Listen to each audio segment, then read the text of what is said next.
but we had to be sure that there weren't too many people. Of course, not every one of those 687 will come, but yes.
Joe, Dean is here. Sir Joffe.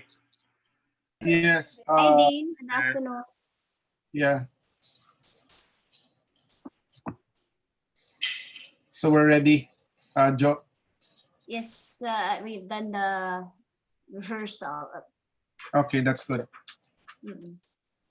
I have an ongoing meeting again, so let me finish first a few minutes. Thank you. Okay.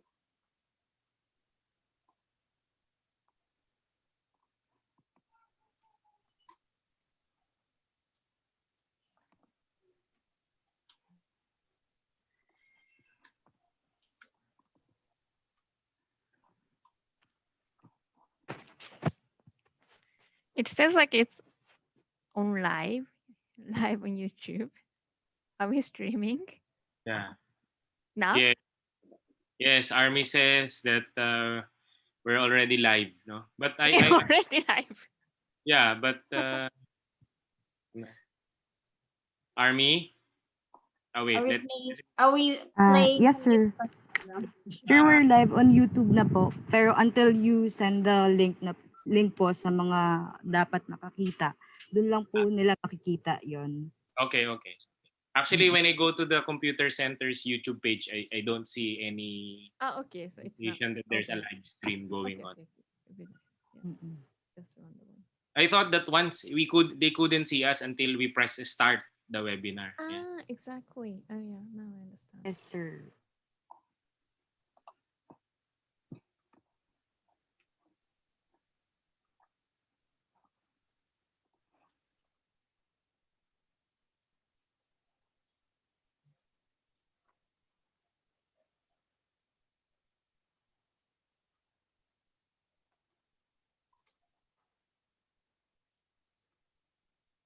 Tomoko-san? Tomoko-san?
Hajimemashite, Director Suzuki. はい、はじめまして。 Hello. Hello. I'm Jocelyn Solero, faculty member of the Asian Center. So I'll be Okay. hosting the program. Yoroshiku onegaishimasu. I think I have met you before. Yes, I think so. Yeah, I think so, yeah. I'm very I'm trying to recall, maybe in Tokyo. Mhm. Kana? I'm trying to recall whether we met at Tokyo or here in Manila. I don't remember. where, Anyway. but yes, Small but world. It's a small world. yes. Thank you and welcome back to the Philippines. So I'm very glad. Before I came back here, I met with Yoneno Sensei in Tokyo. Ah! Now working in Tokyo University, right? Yes, yeah. She left us. but she left when she left, I took over the program because Yeah. the Asian Center needed somebody to handle the Japan courses. So But I just but finished. her It wasn't mind and heart still remain here. I think she visits once in a while because I think they still Really? have a house and the relatives of her husband. I think she has to visit them. Okay, okay. So how about at your center? Will you start real lecture or class or post Online. online only? Yes, online for this semester. Yeah, Hmm. all classes are online. Yeah, hopefully only this semester. We miss the Asian Center already. Yeah, We want because to go back to university. yeah, actually I left last month. Then after 2 weeks self quarantine, I just started working here, but I have never chance to go to UP. I miss the atmosphere and the environment of UP, so I really want to go as soon as Yeah. possible. Oh, yeah. I don't know. We kind of sense that the next Japanese studies competition will be Oh. online. Yes. Yeah, because we cannot hold it still. Maybe even if it's in January, maybe it's not safe. But after I came to the Philippines, I realized the many events going on because yeah, your IT literacy is much better than Japanese one.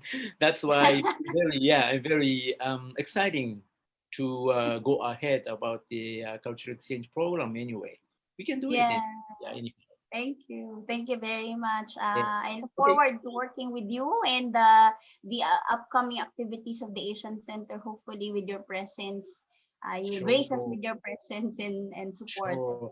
Yeah, I still remember. I love very much a kind of cultural property of very old style building.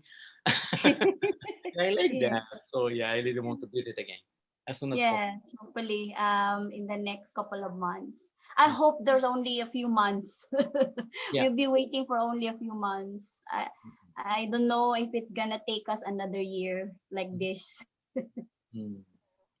鈴木所長、すいません。じゃあ、始まる前に、今日のゲストの笠井先生をご紹介させてください。はい。慶應義塾大学の笠井先生で、笠井先生ご自身、修士論文の時にケソンシティでフィールドワークの調査を長らくされていたということで、まあ、当地のまあ、住民自治の仕組みなんかについてもよくご存知なので、まあ、少しこう比較も交えてまあ、日本の地方の地域についてご説明いただくということでお願いしております。笠井先生、マニラの、うちの所長の鈴木でございます。どうぞよろしくお願いいたします。よろしくお願いいたします。ご挨拶遅れました。先生はその修士論文の時に時代はいつにいられました？年代は？修士論文を書いていたのは2000年代初頭というか2006年前後ですかね。はい、私前所長にいたのは2005年から10年の5年間いたんですよ。まさにその時期です。はい。じゃあミセスプレジデントアロイアドミニストレーションの時代ですよね。共有はい雰囲気を共有していると思います。どうぞ今日はよろしくお願いいたします。よろしくお願いいたします。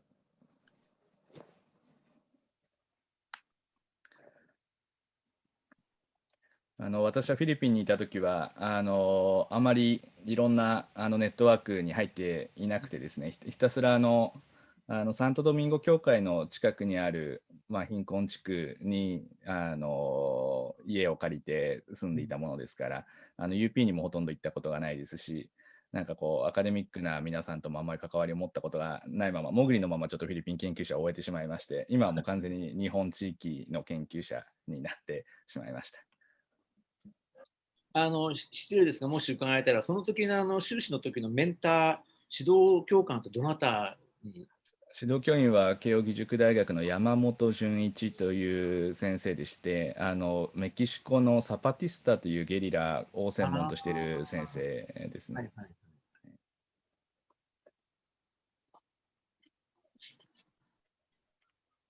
こっちも今、ドゥテルテ政権になっていろいろ注目されていると思いますけども、また昨今マーシャルロードの、ね、比較っていうのが最近いろんな、ちょうど今ドキュメンタリー映画祭やってたりとかあれ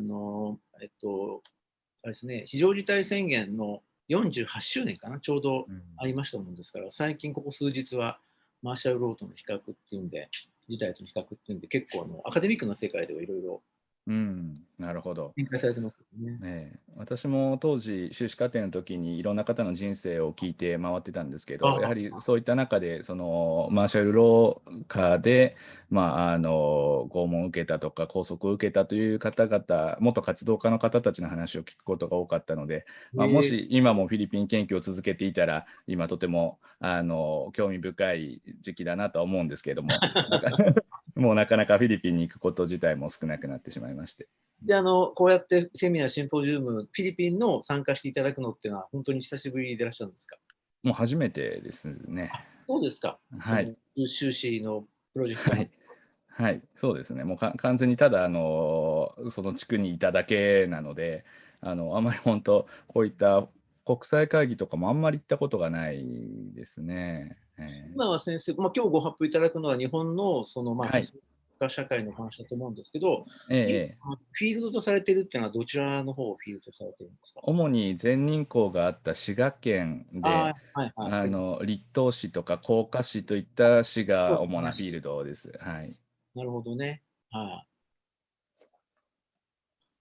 滋賀県っていうと森林のなんていうんですかね、森林プロジェクトが結構県立大学の中でも盛んですよね。前、佐野さんという方がフィリピンに来られて、その森林保全の話をされたりとか、あと最近は割と建築の方でブームの木材建築ですかね、木質建築の方で滋賀県立大学のフィリピン人研究者なんかが、セブでここでもやってる出たりして、結構滋賀県っていうのは、フィリピン少し関係があるみたいですね。そうですね。確かに全人口の同僚たちもフィリピンの研究者の皆さんとそういった水質のこと等は勉強しているとは聞いておりました。ご縁があるので、今度COVID-19 が収束した後は、ぜひまた現地に、はい、ぜひよろしくお願いいたします。言われると思いますよ、今日も皆さんから。はい、よろしくお願いします。お願いいたします。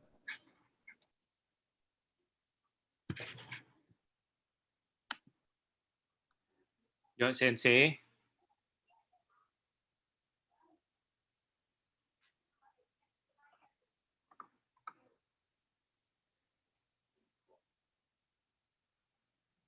Janus.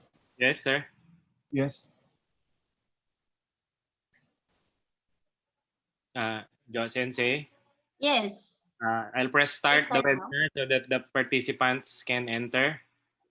Yeah. Okay. I'll press start webinar.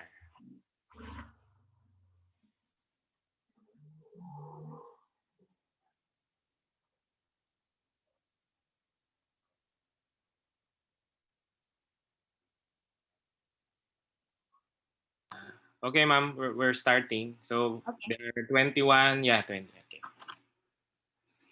All right.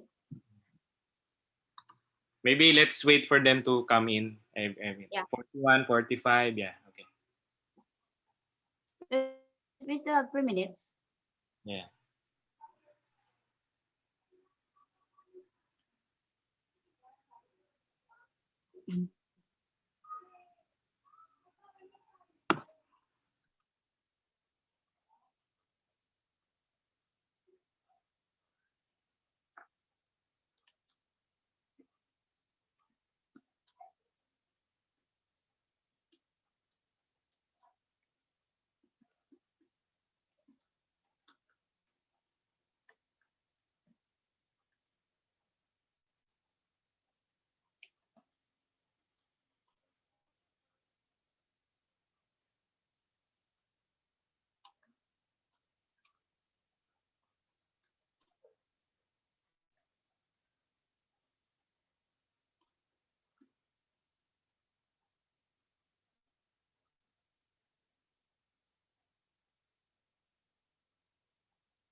Can I start, Janus?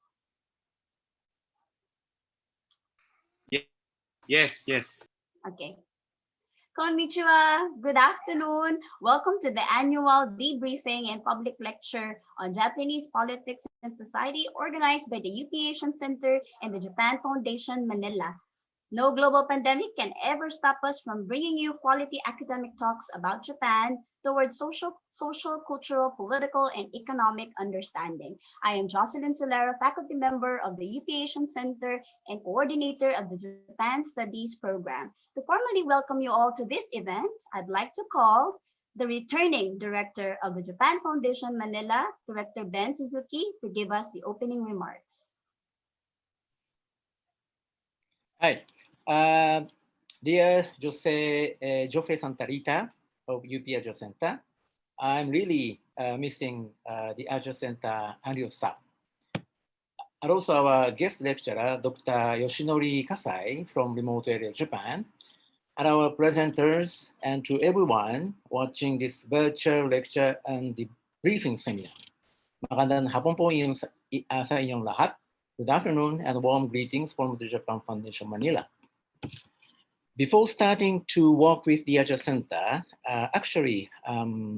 this is my second term as director of Japan Foundation Manila. I'd like to, in this occasion, to express my heartfelt condolences to late Dr. Babiera, former dean of Asia Center, because she's one of my most trustworthy workmates and friends. I really sorry for her inexistence. Anyway, the Japan Foundation Manila has been fostering friendship and ties between the Philippines and Japan for a long time in the field of art and culture, Japanese language education, and studies and intellectual exchange. The Japanese Studies Research Competition has been a way to encourage Japan-related research among Filipino students to disseminate knowledge and exchange perspective on Japanese studies. Earlier this year, the Japan Foundation Manila, together with UP Asia Center, had its second research competition, which had 5 winners, congratulations, who were lucky to participate in the study tour in Japan before the height of the pandemic. 4 of them will present their experiences during the study tour, as they have been to different institutions in Tokyo and Yokohama. Let's see what insights we can get from them through their sharing. They visited academic, government, and art institutions, among others. We are also graced by our esteemed guest lecturer, Dr. Kasai from Keio University, who will talk about the marginalized communities in Japan and how pockets of localities are holding on, completely deviating from a brief viewpoint of a depopulating area. We will be hearing interesting stories and topics today, so I hope our viewers will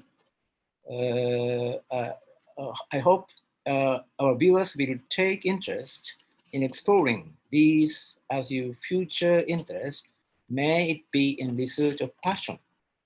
In the current shift towards virtual gatherings, visual spaces, discourse, and online events are crucial tools in international exchange and discussions. On behalf of the Japan Foundation, I thank all our speakers and viewers for sharing your time. Maraming salamat po. Arigatou gozaimashita. Maraming salamat. Thank you very much, Director Suzuki. And as I've said, welcome back to Manila, and we look forward to working with you again in the next, 2-3 years. And we will work together in so many activities lined up by the Asian Center to promote Japanese studies to the many Filipino students and faculty and scholars across the country. As Director Suzuki has mentioned, last January 18, This year, we held the second Japanese Studies Research Competition at the Asian Center. And it's an annual research competition, an annual and nationwide research competition showcasing research papers done by Filipino students on themes such as Japanese politics, society, culture, economy, arts, and various other themes of interest to Filipino students enrolled in undergraduate and graduate programs across the country. The debriefing session will now officially open, and I would like to call on this year's winners who were privileged to experience Tokyo last February, right before the COVID lockdown. Before we begin, may I remind our attendees that you may raise questions addressed to our debriefing presenters. Kindly use the Q&A and chat boxes to write your questions. And after all the presentations of our participants, the four winners, I will read out your questions for the short open forum. Okay, so this year's Japanese Studies Research Competition winners are Paulo Valdez, Frederick Ezequiel Jesus, Angela Luis Rosario, and Maria Isabel Canto. So kindly do your presentation. Use the 5-minute budget time.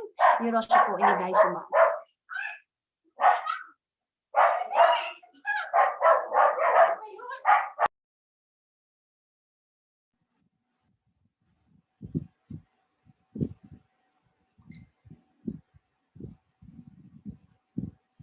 Hello. So can you guys hear me? Yes, Paolo. So I'll begin my presentation. So good afternoon, everyone. So my presentation is titled Technology in the Arts, Mori Museum Art Exhibit in Metropolitan Tokyo. So first off, I would just like to first thank the Japanese Foundation Manila for giving me this opportunity to travel to Tokyo and be able to present to you this to continue my research here. So let's begin. So this is the first stop. So as you can see, this is the facade of Mori Art Museum, which is a very futuristic design. And after you go to the 50 plus floor, you will see this entrance right here. This is the logo of the Mori Art Museum. And this is the art exhibit that we were fortunate enough to be able to witness at that time. So it's entitled Future and the Arts, AI, Robotics, Cities, Life, How Humanity Will Live Tomorrow. So I would like to focus my attention on this last question. So as you know, we are all right now in virtual meetings due to COVID-19. And this last question is actually quite timely, especially since now that in the foreseeable future, at least, there will be a lot of changes. So terms like the new normal and how we will live with the virus right now is, so this question has been a really interesting topic that through this art exhibit we'll try to explore for the betterment of society. So let's begin. So the first off is the architecture side. So on your left, you can see basically the model of Shui City by Mad Architects. So it's a city in Beijing, China. So to those who are familiar, actually the name comes from two Chinese characters, Shan, which means mountains, and water, Shui, which means water. So basically, it's a really timely, especially right now we're in the foreseeable future. We will be discussing about social distancing and all. I think this kind of architecture is more timely right now. So they're trying to incorporate how buildings can be able to better cooperate with the environment. So as you can see, if you look at the design, it's not like your typical box-like structure. So there's a lot of curves, a lot of windows in order to facilitate natural airflow, which, as you know, is one of the most effective ways to prevent for us to acquire this virus. And on the right side, you will see basically the model imprint. So the model imprint of the pod off-grid in Singapore City. So Basically, as you know, land is really expensive. They are now trying to explore, especially when you limited space, if future settlements can be done, off grid, which is basically in artificial islands surrounded by water. So, and as you can see in the design, they are also accompanying a lot of airflow. It sort of looks like a honeycomb structure. So as you can see, water, aside from the surrounding waters, airflow is really there's a prosperous airflow, which is a good measure, especially now that air qualities are really main interests in most architectural designs, especially due to COVID-19. And for the next slide, we have the tech art robotics, or what I call as robotics integration. So we have our subjects, Ms. Angela Luis and Mr. Carlos of Japan Foundation. So as you can see on the upper left, we have the entertainment robot Aibo. So its only main purpose is actually just like our subject here. She was able to immediately form strong connection and bonds, which is something that we may need, especially now that we are 6 months into COVID, and most of us are in self-isolation for our own protection. But of course, we all, as human beings, we also need to have some form of connection and bonds. So, in the form of pets, or in this case, in the form of robots. The same goes with the Lobot, which is on the bottom left by Mr. Carlos. So as you can see, he was also able to form immediate bonds and connections with an intelligent autonomous robot. And on the upper right side, what you will likely see is in what Japanese robotics envision the future. So as you know, there's a lot of labor shortage, and we all cannot really go to the offices due to various reasons, such as the current pandemic. So they have designed these robots to perhaps facilitate to help the modern day workforce of the future. So we on the top right, you can see Rim B, number 9 from Paul Barcelona at Barcelona, Spain. And on the bottom right, you can see the HRP2, which stands for Human Robotics Platform number 2. So it's a humanoid robot that is designed to help future workers. Okay. And then the other one is the tech art exhibit. So this one features artificial intelligence. So this is actually related to what I presented last January. So the first one on the left is actually what is entitled Deep Meditations, a brief history of almost everything in 60 minutes, done in 2018 by Memo Acten.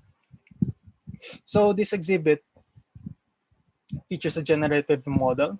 So if you've heard the term about GANs, so this is it. So basically it tries to show how basically, as you can see on the farthest left, it starts with an image of a sort of like a flower pollen, and it progresses until the farthest right, where you can see basically sort of like a desert or something like that. So what it's trying to show is that that even through images, that we are all somewhat connected. And in 60 minutes, it's able to show how it's able to manipulate what we call latent vectors in images in order to show those connections. And on the right, you will see Zoom Pavilion 2015 by Rafael Lozano Hemmer. And I don't know if I'm pronouncing this correctly. Christoph Podigsuko. So basically, it's sort of like 3 panels, wherein they sort of have these cameras, wherein, as you can see, these subjects, they were able to see, the cameras are able to detect their faces, and they were able to put these bounding boxes. So what you can do with that is that, for example, if you ever wanted to feel what it's like to be in a surveillance room, or what surveillance state is like, you will see basically you need to experience this installation right here. So as you can see, they can zoom in on the faces of the people right there and detect, for example, their identity, their emotions during this, once you enter this art exhibit. And of course, my favorite part of the Tokyo art exhibit is on the it's the City View Indoor Observation Deck, where you can see this beautiful skyline of Tokyo. So it is quite amazing, basically, that we were able to see this man-made art ourselves. So as you can see, how how the design and architecture of Tokyo is really looks really good from the top view, on how this man-made art is the surrounding city is basically man-made art in itself. And the other, so after our visit in Metropolitan Tokyo, we were allowed to, of course, view the city during our free time. So what I did was, of course, view some of the surrounding artworks there. So one of them was this cultural artworks, such as the Sensuji on the left, which is actually, if I'm not mistaken, it is a Buddhist shrine located in Asakusa, Tokyo. And on the right, you can see another different architecture, which is the Meiji Shrine on the right, which is a Shinto shrine. So it's a really interesting cultural architecture, which you really have to experience in order to feel the authenticity of this artwork. And the other one is the nature art inspired work. So as you can see, you have the Chuba Shiba Garden on the left and the Shinjuku Garden, right, which are all showing nature inspired work. So basically, this shows how technology and art are connected, how artificial intelligence can improve the future, how man-made art, cultural art, and nature-inspired arts can all harmoniously exist within Tokyo. So I'd like to thank Japan Foundation Manila for this talk. So thank you.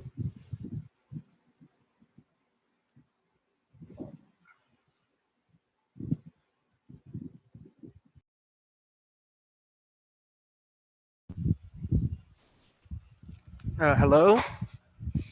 Hello? Time ko na ba? Since may start? Yes, your turn, Fred, please. Okay, so konnichiwa minasan.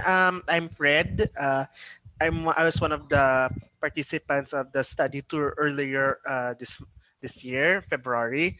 So although I got in as part of a paper about actually my paper is somewhat related to the topic later of our guest, but my presentation for today will be more about the experiences I had traveling to Tokyo just before the lockdowns happened. So it's like how traveling felt like when the pandemic was not yet in full swing. So the title of my presentation for today is Calm Before the Storm: Travels in Tokyo in the Time of a Pandemic. Okay. So unlike the other, mine will be more about story based as opposed to about thoughts. So yeah. Okay. So just a brief background to our study tour. So we went to Japan from February 24th to 28th. So we visited several places in Tokyo, as well as a short visit to Yokohama. So we went to the University of Tokyo, the Japan Foundation headquarters, Nissan's global headquarters in Yokohama, the Yokohama Landmark Tower, and also on the penultimate day of our visit, we also visited the Philippine Embassy. Okay, so over here is a picture of the Akamon or Red Gate in University of Tokyo. So this was it was very interesting for us to go here during this time because this was February 25th. And during this time, it was actually the University of Tokyo's entrance exam. So for those who aren't aware, the University of Tokyo is like one of the most prestigious universities in Japan, if not the most prestigious. So think of it as like the UP of Japan. So if you get into the University of Tokyo, it's considered a very big deal, and many students around the country study just to be able to get in. So actually, I had other pictures of people who were waiting outside because they were either taking they had just finished their exam, or they're waiting for maybe friends or relatives to finish. But I wasn't able to include it here for due to space constraints. But basically, that's what happened. And this is the Akamon or Red Gate. It's considered one of the symbols of the University of Tokyo. So I hope it's not somewhat visible here. Uh, so basically, if you look closely at the picture, so you can see that people are already wearing masks. Although, as from what I understand about Japan, this is not simply because of COVID, but it's actually a normal part of Japanese society where they would normally wear masks when they go outside. So I can't remember the exact reasons for it. I think it either had to do something with the environment or something to do with their culture. But yeah, but I guess it helps given that this was around the time that COVID was just about to start. So, oh no, it was already underway rather. So yeah, so during the whole trip, there was like a sense of um, fear, I guess, maybe for lack of a better term. Okay, so the day after, so also that day we went to the Japan Foundation. And then over here, this was one of the more interesting parts of our trip. So Paulo already, wait, we'll talk about it later. Sorry. This is the Nissan Global HQ.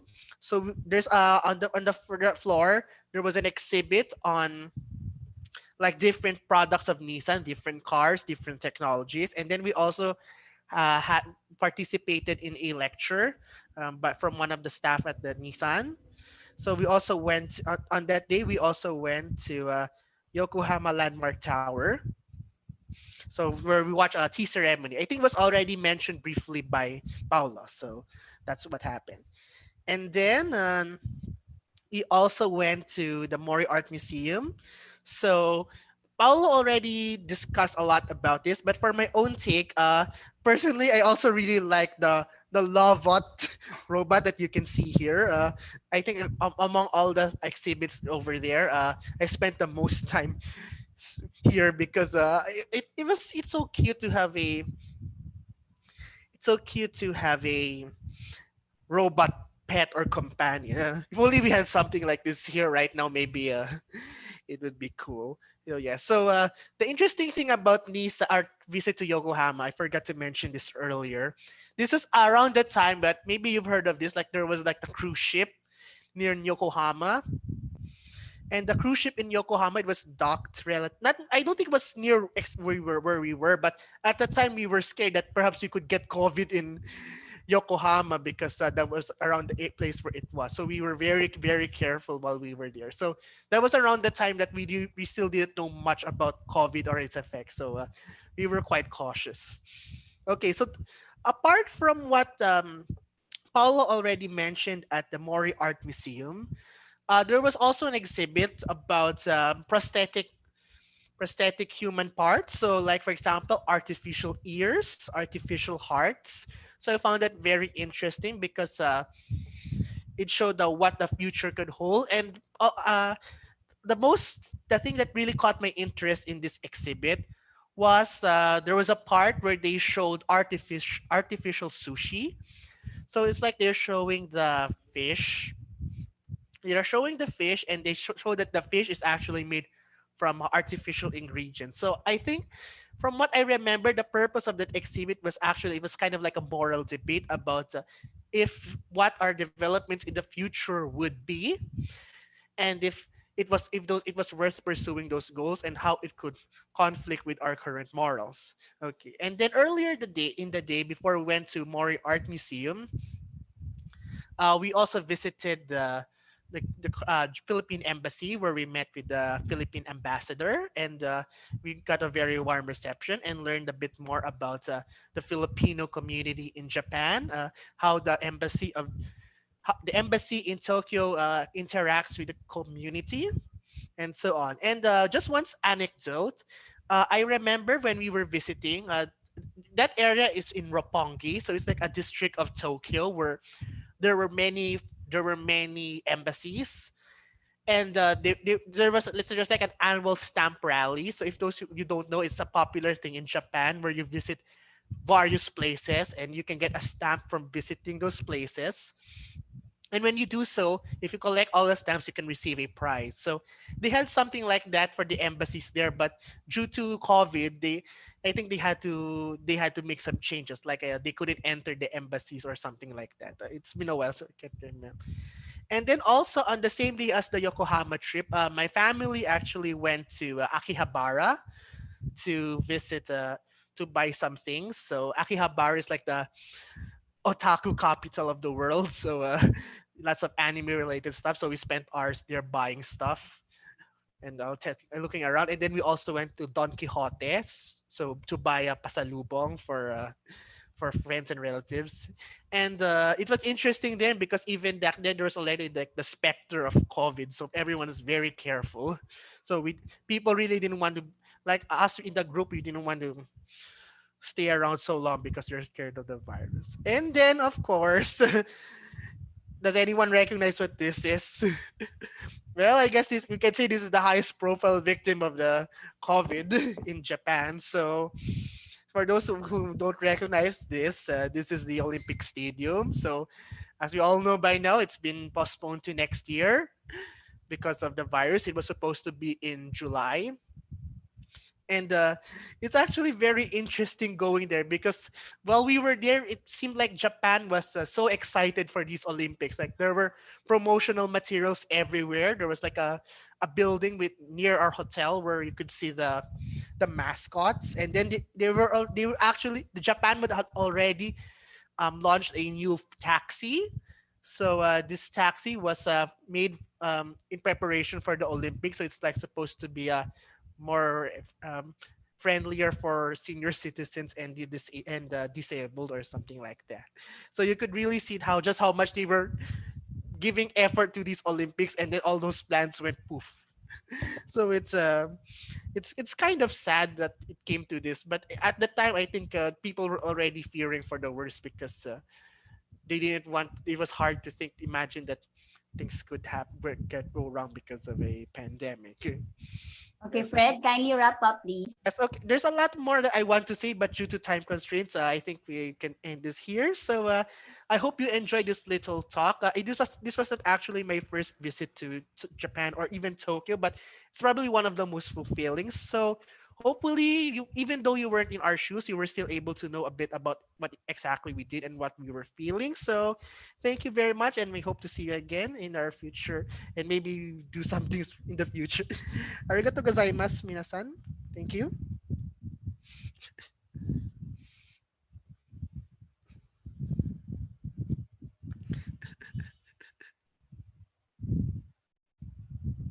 Hello. Next na.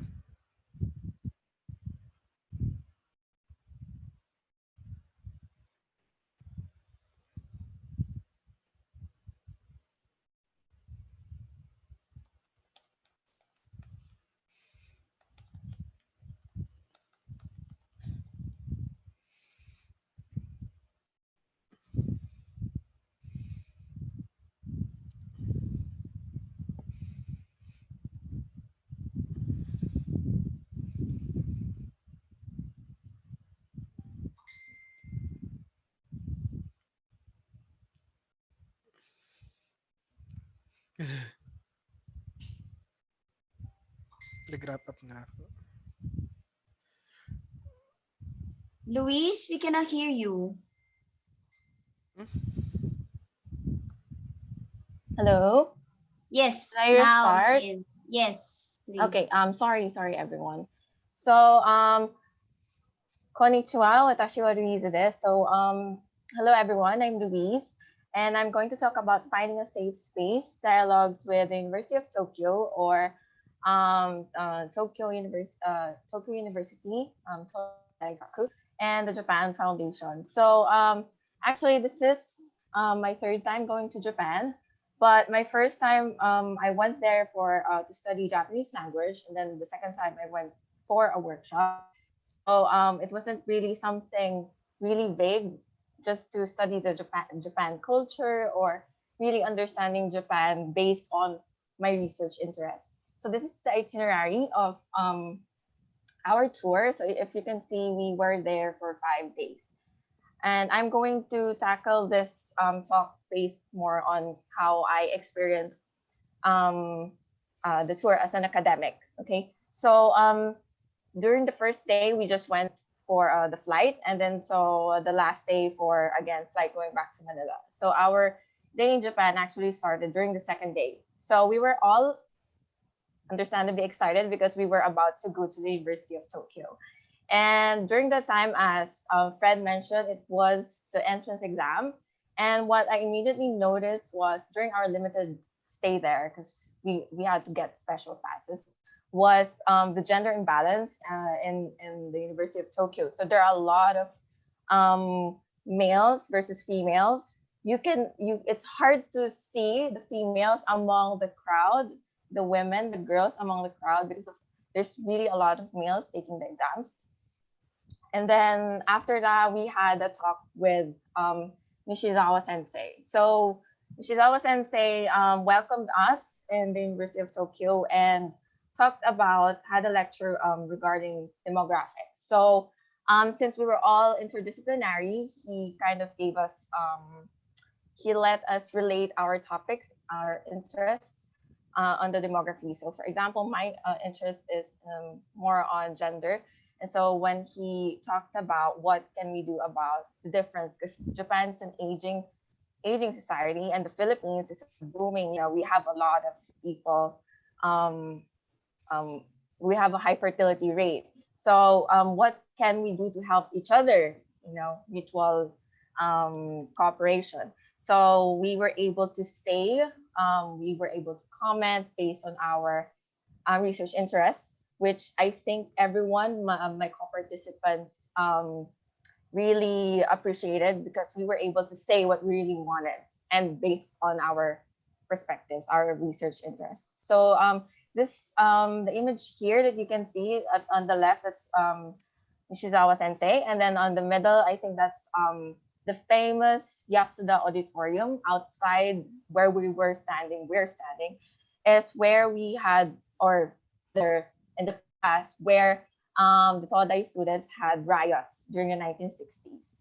So a lot of things happened on that area. And then on the right, again, that's us, but I think that's the library. We didn't really have much time to appreciate our surroundings because of the limited time we had. And so for the next part, we went to Japan Foundation.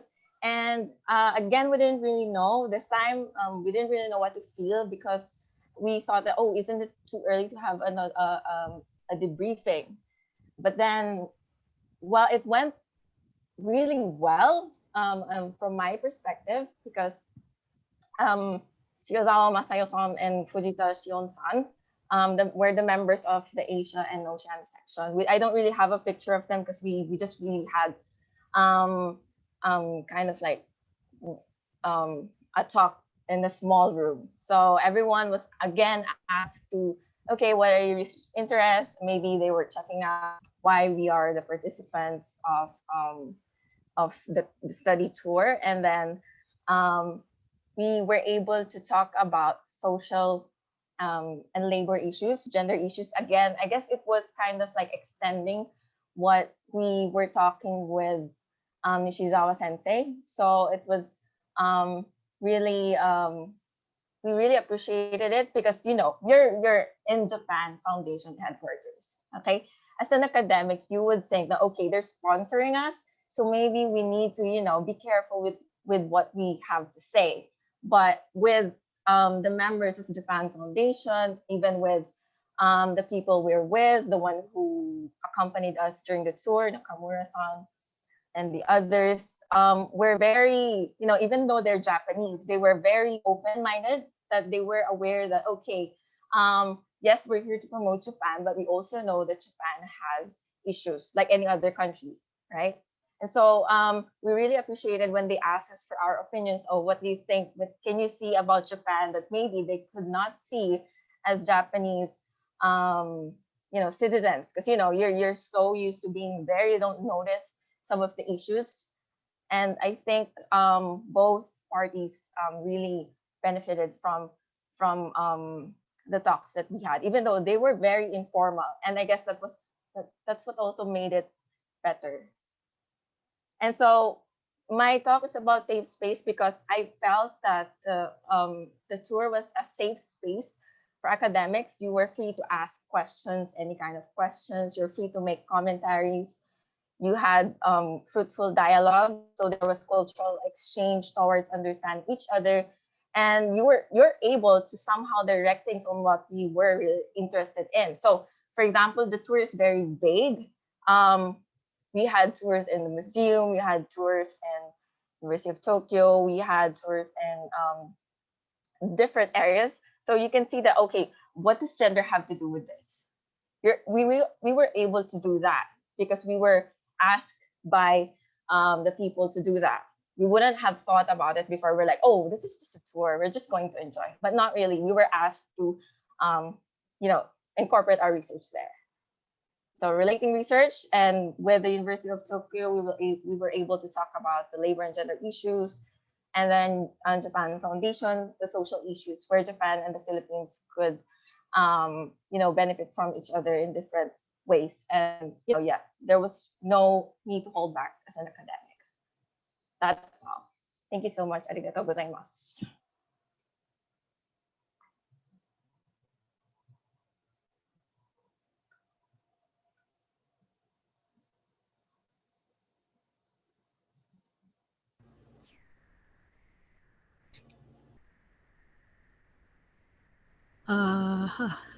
Hi, can everybody see it? Is it on presenter view? Yes. Okay, hold on. Why is it not? Okay, here we go. Sorry. Hi, my name is Maiya Tanko, and I'm from the Japanese Studies program at the Ateneo de Manila University. Yoroshiku onegai itashimasu.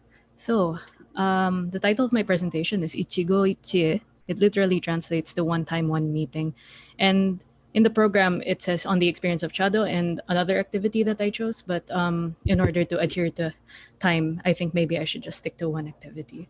So what this means, besides like one time, one meeting, it's a cultural idiom commonly found in the tea room, but it is also used and understood outside to express that this moment will not repeat itself and only now or further treasure this moment. And almost poignantly, this would take a whole different meaning as the severity of COVID-19's virus spread was worsening as time passed, and how the study tour would be the last trip to Japan or anywhere for the most of us. So my presentation starts here. I put us, maybe. We were at the 65th floor of this very, very tall landmark, very tall, intimidating landmark, Yokohama Royal Park Hotel, or sometimes called the Landmark Building. And we, from here on, we discard our phones because we're not allowed to bring it to the area, and we indulge in some chado. And for some of us, we suffered because apparently non-Japanese people might not be so great at kneeling on their heels for 15 to 30 minutes. Only our resident Japanese person, deputy director of the Japan Foundation, Nakamura-san, was able to do it the whole time. And so it was very difficult. If you thought it was difficult, you're very right. So why would I choose Chado? Like right before this, we visited Nissan's HQ. We visited the Japan Foundation HQ. We visited, as Frederick said, the most prestigious university in Japan, Todai. And we went to one of my favorite art museums, Mori Art Museum. So why? So the first reason is two of my co-participants chose ahead of me. Just kidding. That's true though. But the second is I don't really have any engineering or car inclination, and so I don't want to feign interest in Nissan's corporate identity. But it was still interesting, but I don't think I can talk about that for 5 minutes. So the real reason is I actually have an interest in tea culture and history, and Chado being one of it. You can see in the photo, these are books I have on tea, and then there's a smaller bracket in green related to only Chado or Sato. So yeah, I find this interesting, and I even have my own teaware collection. It's not great, like I'm not a collector, But I have mugs in cups and tea bowls. And I have one for each day of the week. So I have 7 and I made 2 of them. So like I at least I'm not pretending like I'm interested. Like this really does fascinate me. And so it was great for me to actually have firsthand experience on how uh, the tea master would choose all the instruments, all the food, the dessert, the wagashi, and the decoration. So here is our setup. So we weren't allowed to bring our phones inside. So this is the only official picture I can show. I'm sorry. So in the tea ceremony, they arrange all of the elements present in the tea room, mostly in accordance to time, occasion, and season. So the flower choice for chado are called chabana, and it requires a different sensibility from the art of flower arrangement, ikebana. So there it is. It is the tsubaki or the camellia, and these bloom mostly in March and April. So this is a red variant. Then we have a photo. I wouldn't call it a photo, a picture on a scroll of Hinamatsuri or Dolls Day or Girls Day. So this families with daughters hold this festival and they pray for their growth and health personally, but many families do this. So both of the elements represent things and sensibilities to come soon in March, as this ceremony was conducted at the end of February. So the tea master told us it is common to choose elements in a sort of anticipatory fashion and between seasons. But what I enjoyed about the tea ceremony is the master's prerogative and intuition, balanced with the tradition in their selection of tools and decoration. So, and dessert too. We didn't get the food, but we got the dessert. And this was the first time I witnessed this too, to the degree of elaboration. So really, I was grateful to have been given the chance to experience this outside of a book. So I'm skipping the original other portion I have, so I'll get to the end. So we were free to do what we wanted after our schedule, and I'm sure we all enjoyed our free time just as much as our scheduled activities. And we were at Shinjuku at the time, and I really maximized my experience and pocket money there, because I used to visit Shinjuku in my spare time when I used to stay there for like 10 months, just between 2018 to 2019. So I would go to restaurants, go to Tower Records, go to batting cages, walk, anything that seems interesting at the time or that I want to do. And looking back at this one meeting idiom in relation to that time, like it's suddenly so nostalgic just because of this current situation where we're immobile and that is our last trip anywhere, really. So those were my recollections of the trip, especially in relation to Chado or Sato. And thank you for your time. Thank you very much, Maya. And that ends the debriefing session. I shall now devote a few minutes for the short open forum. And since we don't have questions lined up for you guys, so I have the privilege to ask you questions. My first question here, and you can all address this, or maybe one or two of you can take turns to address this. So my first question is, how did your perceptions, views, even assumptions maybe about Japan change, if at all, after the study tour last February? Who would like to address that?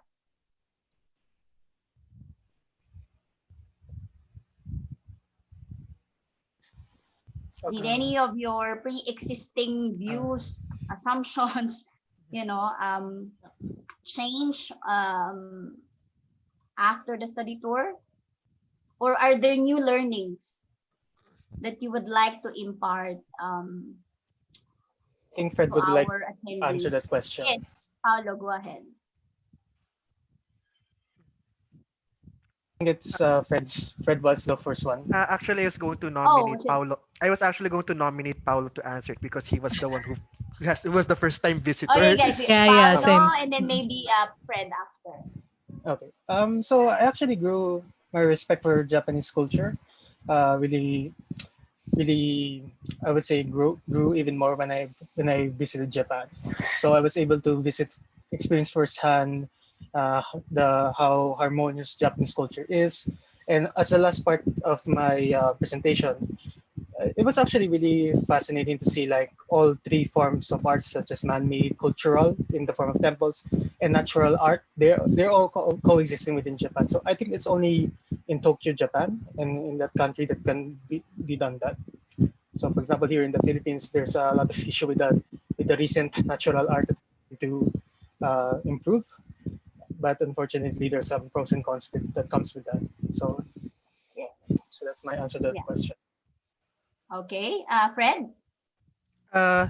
Okay, so I'll just make this very quick. Okay, so this is actually my fifth time visiting Japan, but the first time which is really my trip. The others were tag along with my family. So it's like for me it's interesting this time because I got to see both historical and modern side to Japan. This is actually like for example we were able to see like the Mori Art Museum where we got to see how futurely seeing they are to some extent, but also maybe a bit of the traditional side too with the tea ceremony. And of course, all of us had our own personal trips around. So some of us went to the temple, some of us went shopping. So as for perspectives, I think it's just always interesting. Like whenever I go back to Japan, kind of learn something new all the time. And even though it's not always a new perspective, it's like I always get to see a new side of things to its society. So that's all I can really say right now. Okay, Luis? I guess for me, it's more on it's great that I can communicate with the Japanese with my thoughts on, they kind of, I mean, they're the ones who experience this, what I study. So when you talk to them and they're like, yeah, it's like that. What do you think should we do? And then, they have their own opinions as well. It's very refreshing to hear that rather than, just reading it from a journal. So it's very nice to be able to communicate with them in a more intimate manner. Yes, especially that there are not a lot of opportunities here in the Philippines to interact in Japanese. Yes. Unless you're part of some online communities, right? Maya, you want to say something on the first question?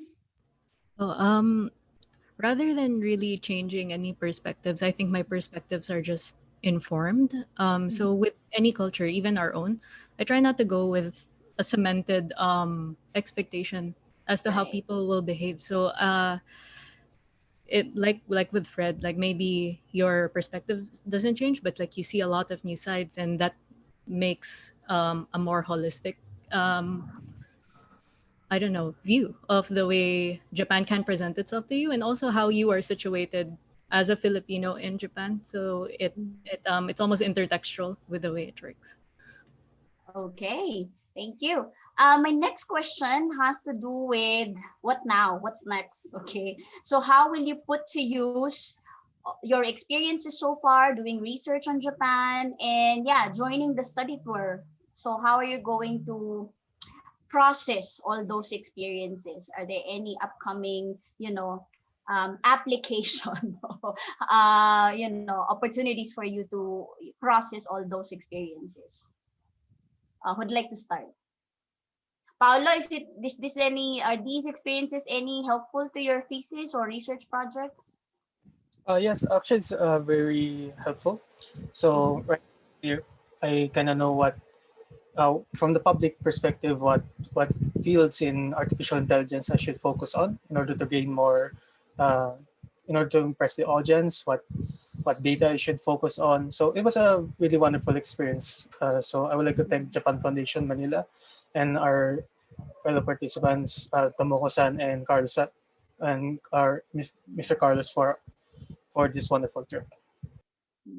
Okay, Fred? Okay, so this is actually an interesting experience for me because right now I have the research project I want to do is about rural Japan, but we spent most of our time in urban Japan, so Tokyo. So it's kind of an interesting contrast. But I think it will really help because you're really there in Japan. You get to see their culture, their society, how people interact, how people act. So even though if it's not an exact analog of what you really want to research, it could always be useful in future topics you want to talk about. And even in your current research, it can give you some perspectives on how your subject works. So something like that. Yes. Okay, thank you, Fred. Luis? For me, when I went to Japan, it was really timely because I was doing my thesis. So I really wanted to get a grasp on all of the research materials that I could. So because of the tour, I was able to set a date on, one of our free times to go to the Showa University, Women's University Library and check out some materials there. Yeah, it was really helpful, and it really pushed me to finish my thesis because what I submitted as well in a research competition was actually part of my thesis.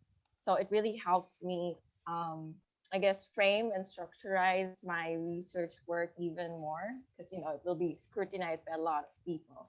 So the competition and the study tour really helped shape my research work, and at the same time I was able to get some insights. Like, for example, now I'm asked to do some research proposal since I just finished my master's. I got a research proposal thing request that I have to do project, and I was thinking, oh, maybe I can use my experience in Japan on thinking about topics, on thinking of what I can do, and getting some sort of being able to network somehow, even though it was just a short stay. Somehow you're able to reconnect with people that you knew before, and you're like, oh, okay, maybe I can ask for your help in the future for my research, because we're all stuck in where we are right now due to COVID. Yes. Okay, and Maya, finally. Oh, it definitely helped. Thank you.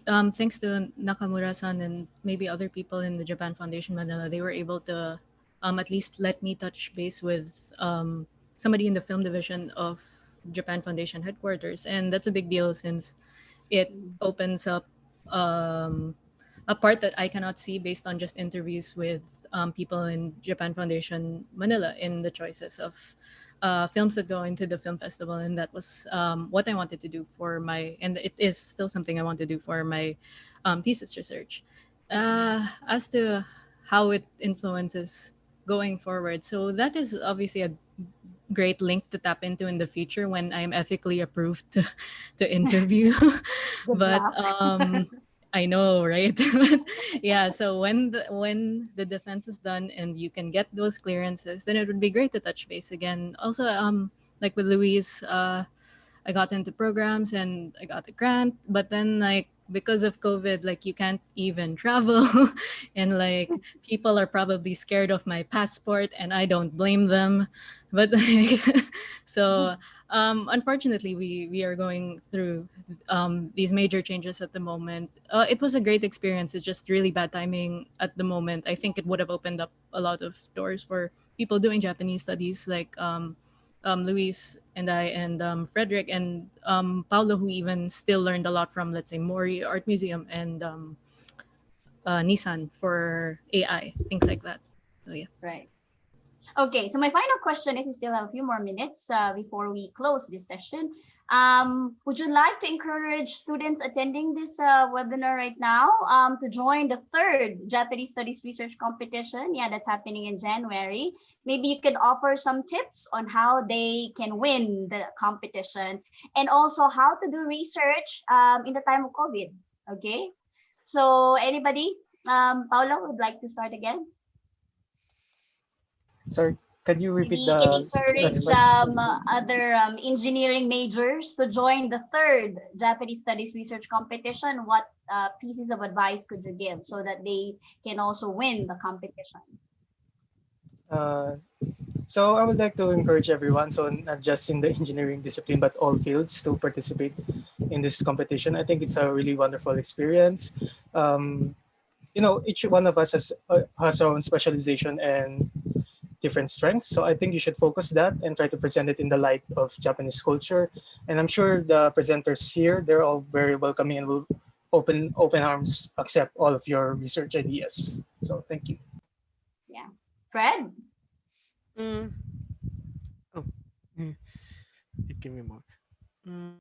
Okay, so my advice for prospective researchers and those who are interested in Japan, pick a topic where you know your enthusiasm will help you. So if you want to do the research competition and join, ideally it should be something that you really are passionate about, because you will be able to do your best. You will be able to make sure that your topic and your research paper will be something that you really like, and it will turn out good. And at the same time, if you're very interested in it, you won't easily give up, because being able to join this study tour is a very good opportunity. Hopefully it'll be even better once all our problems are finished. So yeah, so good luck to anyone who wants to join. Okay. I hope they get something. Yes. Okay, I hope they take your advice to heart. Okay, Luis, Okay. I think encourage history majors to participate. yes, and also other disciplinaries, as long as they can relate it to Japan. So don't think that you're limited with what your discipline is. You can Japanese studies is a very it's an area study. So meaning you can relate it to any kind of subject you're studying. For example, you're studying, like Paolo is studying engineering. He was able to, like, it was very hard. Like, I was looking at his presentation, it was like, whoa, I couldn't understand any of it, but it was still Japanese related. And Maiya, for example, was able to look at a deeper level of Japanese culture by looking at, was it genderless K during that time? Yeah, genderless K. So it was a very unique research. Again, you look at Japan and maybe see, okay, what am I seeing about Japan that I'm more curious about to know more? Okay, and I urge you that starting on this month, think of the topic already. Okay, or if you think that you don't have time for, you think that you don't have enough time to do things, maybe you can apply a previous study, tweak it a bit, and then put it in the Japanese studies perspective. So there are a lot of things that you can do, and I really recommend that you go through, because it will also push you and pressure you to write your research. So Maya? Okay. I don't want to regurgitate all the very useful information already said. So Fred says, choose something you're interested in. Yeah. Luis, area studies, don't be scared. Anything possibly Japanese will make sense. And so I think more just an attitude, like don't be, I already feel weird even giving advice. I don't feel like I'm in the position, but like don't be afraid to send something. And if it gets accepted, it does. If you win, you win. But like you will always get some experience in attempting to make your thoughts coherent or into something, because it'll still be of use to you. It will still be an experience for you. And this goes to just like putting yourself out there. And you never know. You could, I mean, like, why I didn't expect to be ever on a webinar, you know. So yeah, just do what you can. And now that we have a lot of time, work on the review of related lit, because we don't have any more excuse. Okay, thank you, Maya. Thank you, and congratulations once again to the four of you for winning the second cycle of the Japanese Studies Research Competition last January. And yeah, so that ends the first half of our program. Unfortunately, I cannot take in more questions, but maybe I can refer these questions to you guys so you can email your responses to them directly. I hope that is fine with the three, I think, attendees, and there were some questions also posted in the chat box. I'll just course them to you guys, to the four of you. Maybe you can email these attendees your responses. Okay. So at this point, I shall now proceed to the public lecture of Professor Yoshinori Kasai of Keio University. And I'm sure you are just as excited as I am to know more about the efforts of the rural villages in Japan to cope not only with aging and fertility decline, but also with the current COVID pandemic. So to introduce our speaker, I'd like to call on Ms. Tomoko Nakamura, Deputy Director of the Japan Foundation, Manila. Yoshiko onegai shimasu. Hi, good afternoon. I'm Tomoko Nakamura, Assistant Director of the Japan Foundation Manila. So let me introduce today's speaker. Dr. Yoshinori Kasai is a Senior Assistant Professor at the Faculty of Law, Keio University. His research is based on the life history method.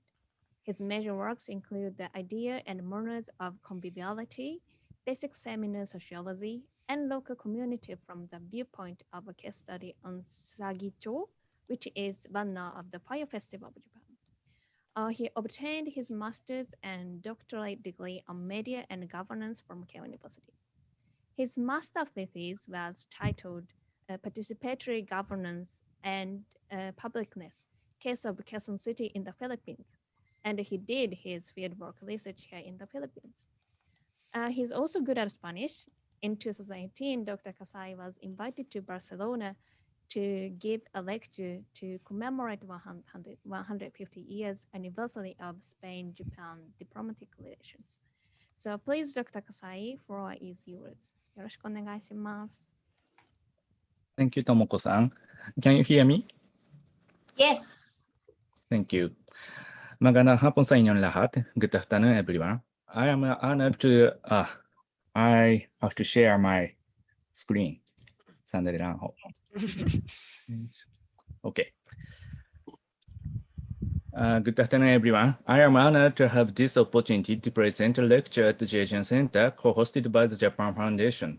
I've been here in the Philippines almost every year since 2003, but this is the first time I've formally communicated with professors and students in the Philippines. As I introduced, my lecture is entitled Beyond Pessimism Toward Marginalized Communities, Multiple Local Communities in Rural Japan. I looked at the very urban landscape of Tokyo's metropolitan area, such as the Mori Art Museum in the student's report. My lecture is about Japan in the same way, but about Japan, but it may seem like a contrast to those topics you saw in student's report. This is because I will be talking about rural Japan. Personally, I've moved 13 times and have lived only in urban areas of Japan, so it was interesting to hear what the students had to say. My report doesn't include any of the latest AI technology, but I hope you'll enjoy it.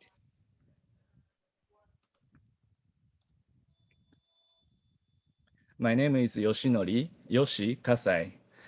I earned my PhD in Media and Governance from Keio University in 2012, and now I am a Senior Assistant Professor of Sociology there.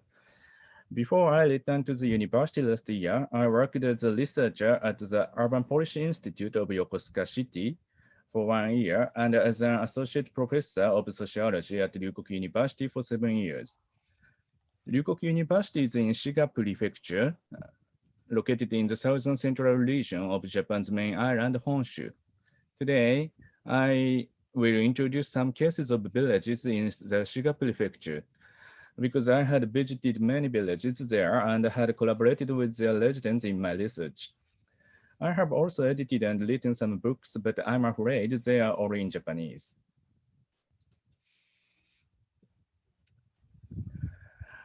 As you know, aging and decreasing population are serious problems in Japan.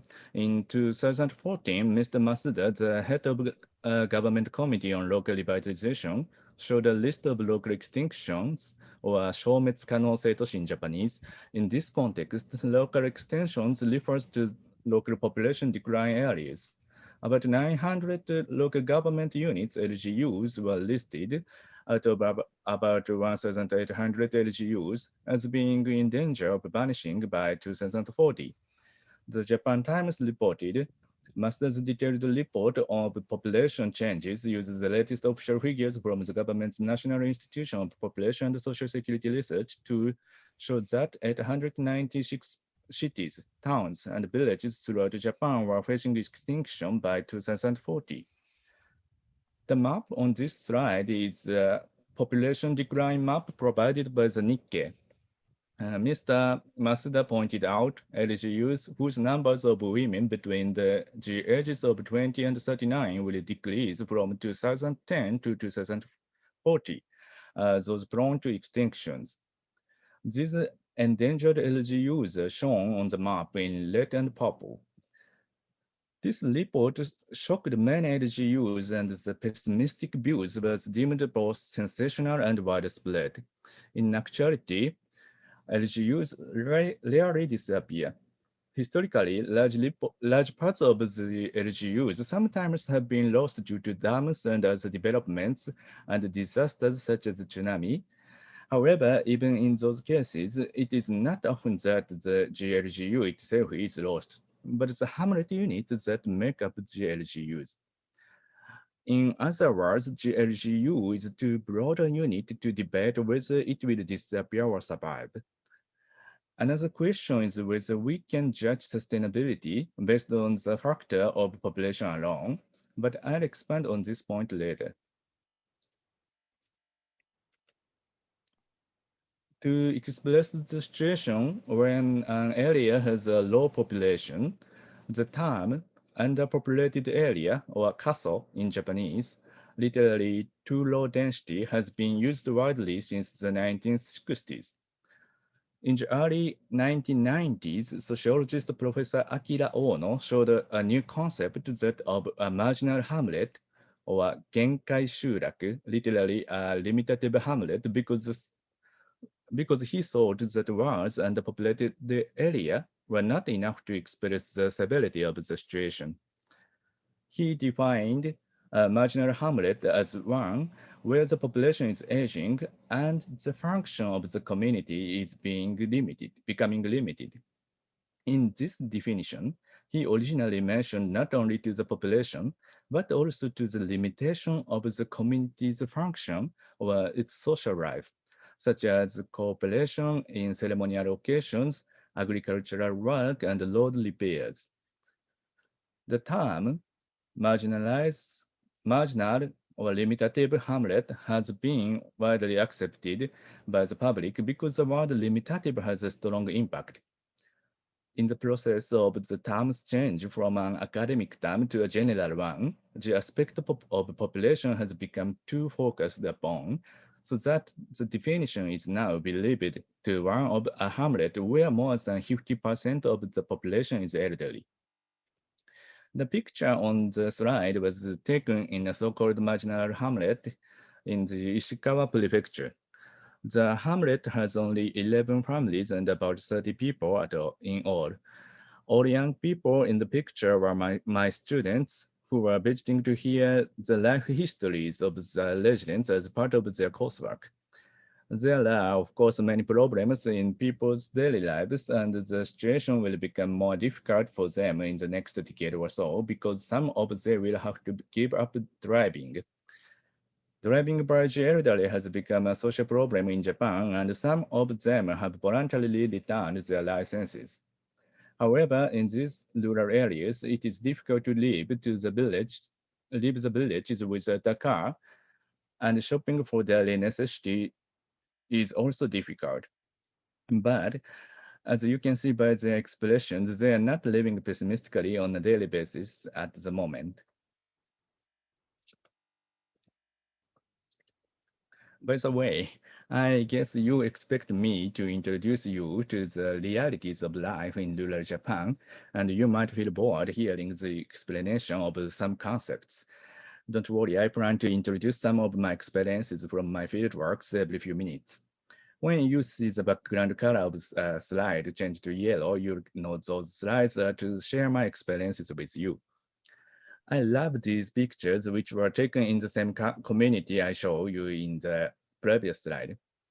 It was a common sight to see people throughout the country walking around the community beating clappers to call attention to fire. Recently, the sound of clapping has been subject of complaints on account of noise, especially in urbanized areas. In the hamlet, people continue the custom every morning. Residents take turn walking around with the clapper. One day it's this house's turn, and the next day it's the house next door. The woman in the picture is holding a clapper. Residents can identify the clapping person by the sounds they make. That's why they say, today the husband is walking, or this morning she seems not to be well. This is an example of how an everyday routine reveals information to and about each person in the community. Look at the picture on the right. She is explaining to one of my students about the wooden stick and board. When you finish walking through the community, you deliver the clapper and the stick and board to the person on duty the next day. Interestingly enough, they have forgotten what the stick and board were for, and even what the letters on the board said, as they have faded over time. Now back to the discussion. Both local extinction and marginal hamlet are focused on populations of LGUs or hamlets. In Japan, the donuts phenomenon refers to a situation where the population of the city center is decreasing as the population of the suburb is increasing. Professor Odagiri, in contrast to that term, proposes the concept of donuts phenomenon on pride, or hokori no kudoka, literally loss of pride. According to him, there are three types of losses other than loss of pride: loss of population, loss of land, and loss of community functions. Loss of population corresponds to an underpopulated area. Loss of land corresponds to the mid-mountainous region, and loss of community functions corresponds to the marginal hamlets. The loss of land means increasing number of abandoned land for farming in the mountainous region. Most essential, he says, is loss of pride, which refers to residents losing their sense of meaning and pride in continuing to live there.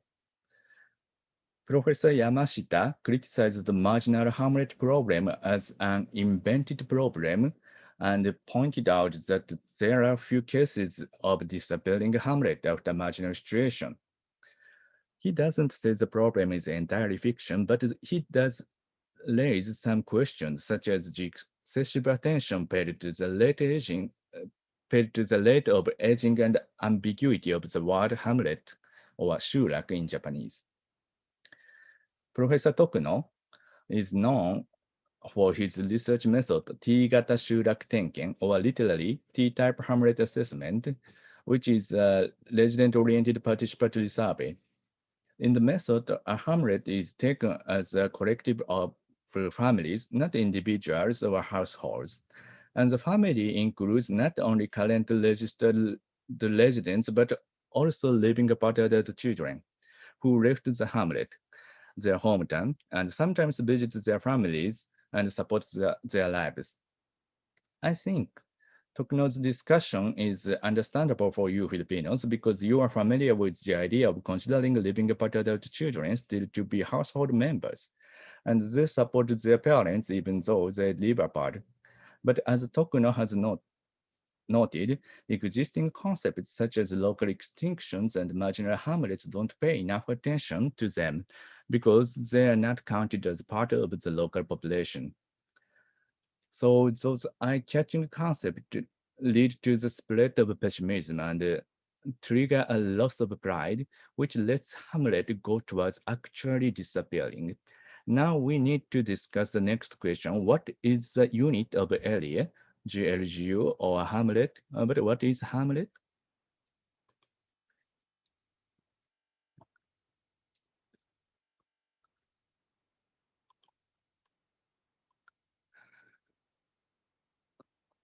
it is hard to study theoretical matters. It may be even more difficult to concentrate on listening beginning with the next slide because they have many proper nouns. So I am inserting a yellow slide here. I'd be happy if you go to Japan to study Japanese society and culture after the pandemic situation, but perhaps you are worried about how to join society in Japan.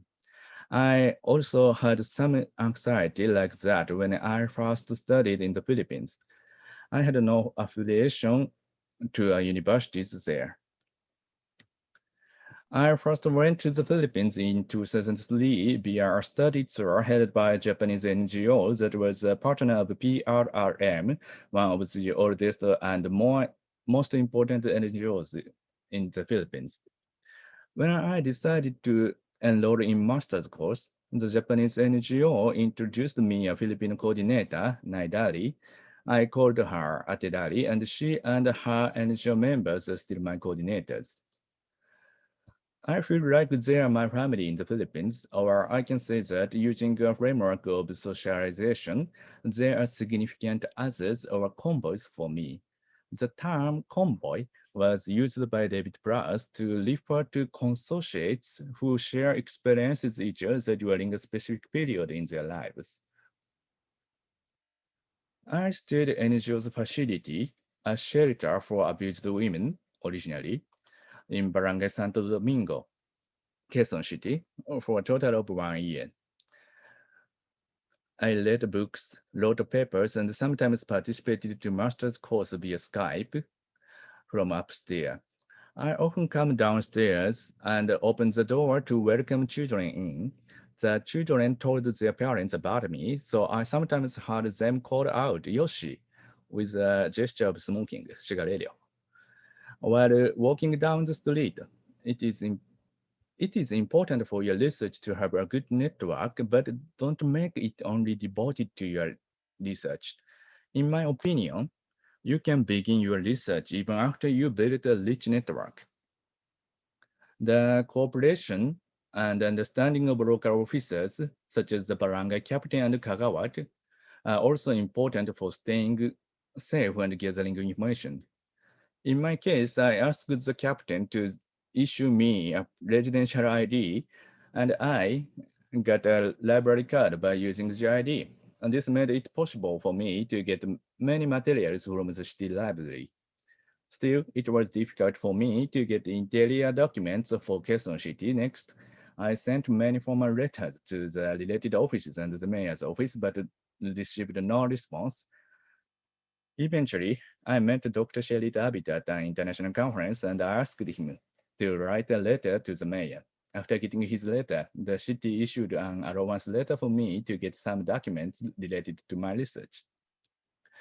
What I'd like to tell you from my experience is that it is better to use multiple channels to carry out your social research. Communicate not only with your coordinator, host family, and university students, but also with local residents, officers, and if needed, someone with a high status level. When you try to form a multi-channel network, the question of what is unit of the area appears again because it's good for you to have supporters and informants at each level of the unit. Then I thought the unit of area in the mailing address from the next slide. Now, for example, you can find the mailing address on my picture, 42 AIB, blah, blah, blah.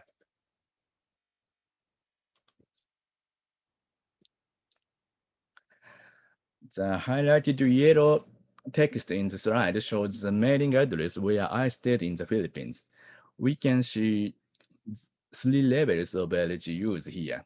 NCR at the province level, Quezon City at the barangay, Quezon City at the city level, and Santo Domingo at the barangay level.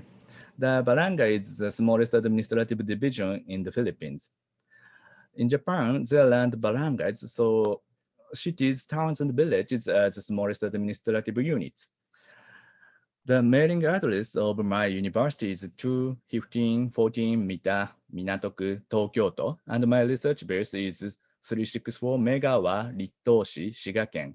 In these addresses, Minatoku, Tokyo-to, Rittoshi, and Shigaken are the names of LGUs, but Mita and Megawa are not. When we look at Philippine addresses, we see street names before LGUs, in this case, AIB Street.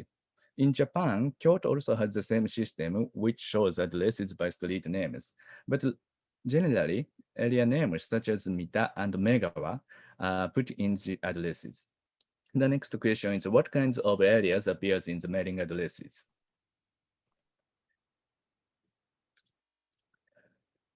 You can find the names of all the villages in current addresses in Japan, so you can trace the history of the city. Megawa was the name of a village known as a resting place along the main route from Kyoto to Tokyo, introduced by tour guide in Edo era, more than 200 years ago.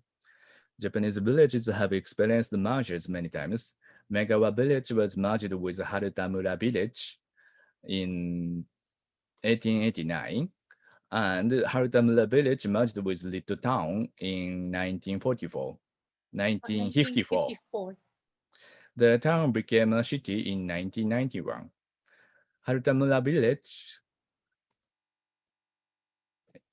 Altamira village was a part of Kuritaken County, and Little literally means the eastern side of Kuritaken County. However, the name of Altamira village disappeared from the address, but you can still find the name as the name of elementary school. Even now, children living in the area of the old villages that made up Altamira village go to the Haruta Elementary School. Megawa remains the name in the mailing address, and there is a neighborhood association. We can find an analogy with block and sitio in the Philippines, in that it is a division within the smallest administrative units and the foundation of a neighborhood association. There are 124 divisions and neighborhood associations like Megawa in the city. You can download population data by district this level from each LG's website. Just to be clear, the administrative unit today is only Ritto City. Haruta and Megawa are no more. Now let's check the map for specifics. This is the main island Honshu. The red circle points to Shiga Prefecture, and the star is Tokyo.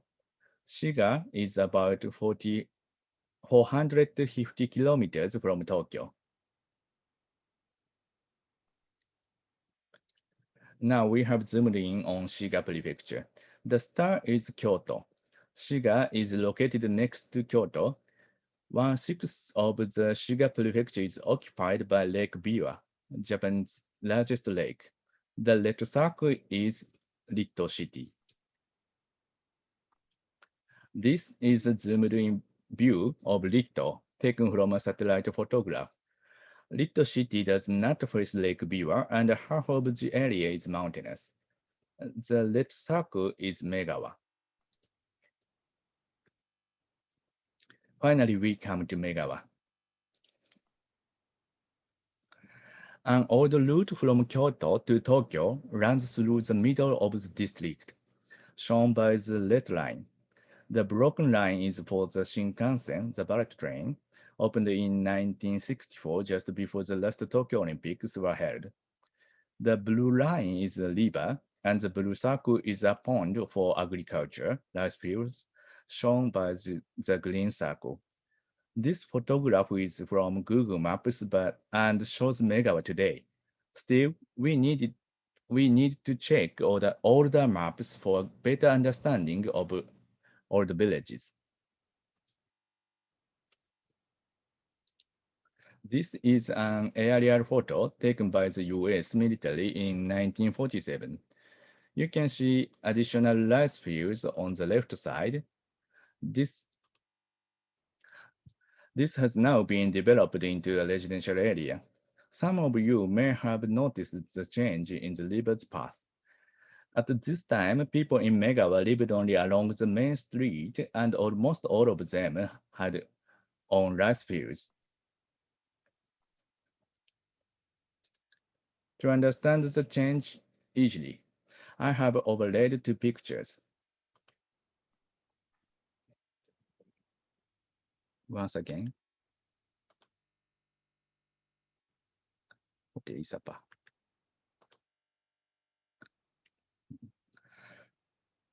Ganon.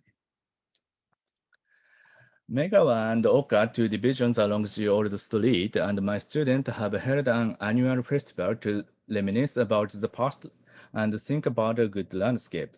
They turn 800 meters of the old street into a pedestrian zone, march in old costumes, and serve a recreated boxed lunch based on an old tour guide.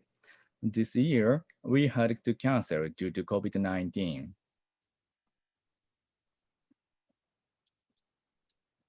We have learned about the LGUs and old villages now, but I think there are more units of area, especially in rural area. From this slide, I introduce other units. The first is the school district for elementary school. And there were four old villages in the current little area during Meiji era. Those names disappeared from the mailing addresses, but still remain as names of elementary school, as I explained before. Except for Konze village, which located in mountainous region, the population has increased and schools have been added, such as Haruta West and Haruta East, in addition to original Haruta Elementary School. There are currently 9 school districts. Each school district has an organization like a coalition of neighborhood associations formed within the districts. The coalitions have some control over the budget for social welfare. The city has also built community centers for each coalition and sent staff members to run the facilities. These are current school districts in the old Haratamura village area, and the stars are elementary schools.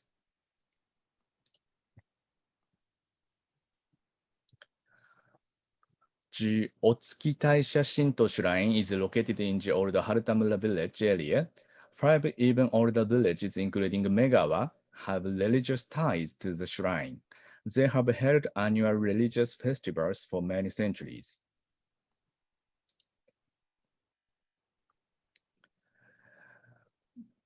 As you know, Japanese people often participate in multiple religious practices at the same time.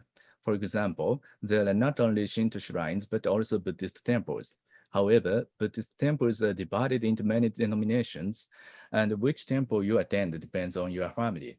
That's why we cannot draw religious areas on the map, but the temples are not in opposition to one another, and the local residents can visit easily, regardless of their denomination.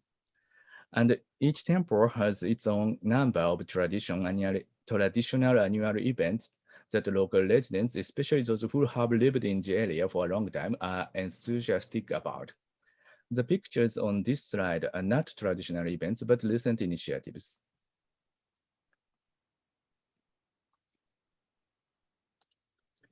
In Megawa, there are 5 Iseko groups. An Iseko is originally a group of people who pooled their money together to pay their representatives to visit the Ise Shrine by walking. In the past, they were common all over Japan. There was a New Year's party to decide on the representatives, and a big party was held when the representatives returned from Ise. Even today, the Iseko in Megawa continues to make visits to the Ise Shrine, but there are many areas that simply hold a New Year's party without selecting representatives. In recent times, I have been studying Iseko groups by using old documents and materials such as the Iseko's accounting books. I think Iseko's groups in Megawa were a foundation of current neighborhood associations. They collected the annual membership fee, managed the common rice field to money, and shared tax payment incentives among themselves. Each Iseko group has its own name, but they are used only for their gathering occasions. New residents don't know the names or even the existence of the groups. Throughout Japan, the burning of New Year's decoration is a folkloric event to year guide to the celestial world. In Megawa, the event is called Sagicho. I published a book about it last year. Units for Sagicho consisted of 1 or 2 Iseko groups.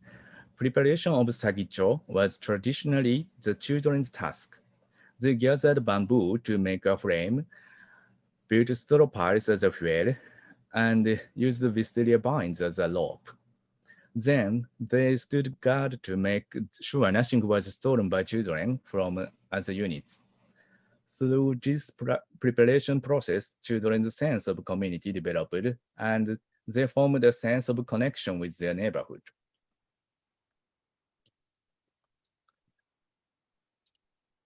This table is a summary of today's situation. If you are a resident of the Megawa division or a researcher interested in the social life there, you can join to these multiple local communities.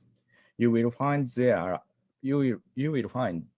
there are many papers on neighborhood associations if you study Japanese society because similar systems can be found all over the country and many people have joined, engaging in a great number of activities and forming many organizations.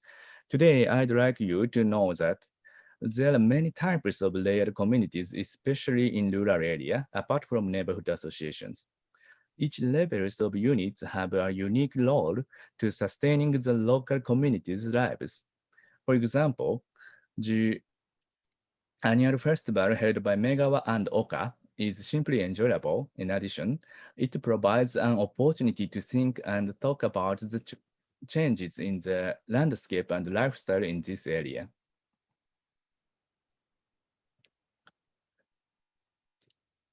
I think that the presence of multiple communities, as well as support from family members living in other communities, enhances the resilience of the community. Even as the population gets smaller and older, being connected to their neighbors through various channels makes it easier for residents to live their daily lives and respond to emergencies in the event of a disaster. However, urbanization is pushing into Japan's rural communities, and many people have a hope or a preference that they can live through marketed services without having to help their neighbors. For example, Sagicho was the work of the children, the society in the past, but today the staff members of neighborhood associations handle the preparation for it due to the opposition of parents who do not want it to take up their children's time. More and more residents don't know what Sagicho means, so the fire department is often called in to report the nuisance of a wildfire. In other words, the necessity and the stories that connect with the local communities have been lost gradually. As a matter of fact, traditional societies can be patriarchal in nature or too connected and cumbersome. In this context, the annual festival, which is held by turning the street into a pedestrian zone, is one possibility of saving some local ways of living. More than 4,000 people come to the festival every year just for fun, but they feel like there's something nice about the community. I believe that in the olden days, Sagicho was also simply a lot of fun, even though it had the title of being an event for the gods, because it uses bamboo trees more than 20 feet long and the fire looks beautiful in the night sky. Even Iseko must have been fun. If I ever drew the lot and was chosen to represent them, I'd go to a distant shrine for everyone. Then the group throw a party to celebrate our return, and we will have brought back souvenirs and interesting travel stories. It's not surprising that if the focus on the primordial enjoyment of traditional event is diminished and correct historical explanations are repeated, fewer people will be interested in them. The next question is how we can use the traditions and folklore as a repertory to avoid the hassles of rural society as much as possible, while still get the benefits of life made possible by multiple communities. Today's story is based on prior studies, statistics, maps, and satellite aerial photographs, old documents such as ISECO account books, participatory observations while helping with festivals, my experience is cutting bamboo trees and digging wisteria vines with residents, and many life history that my students and I have heard over the past 8 years in the communities. I heard we have a Q&A session. Dr. Celero, the moderator, will pick up some from your question on the chat and Q&A window. Today, Ms. Samba is also here, and I heard she will assist me by interpretation. I apologize for any inconvenience this may cause due to my poor English. Furthermore, depending on the nature of the question, I may answer in English myself. On the slide, I show some examples of questions that I anticipated while preparing today's lecture. If related questions are selected, I will answer to them with prepared slides. Please don't hesitate to submit other questions that you would like answered to. I'd like to answer as many of your questions as I can.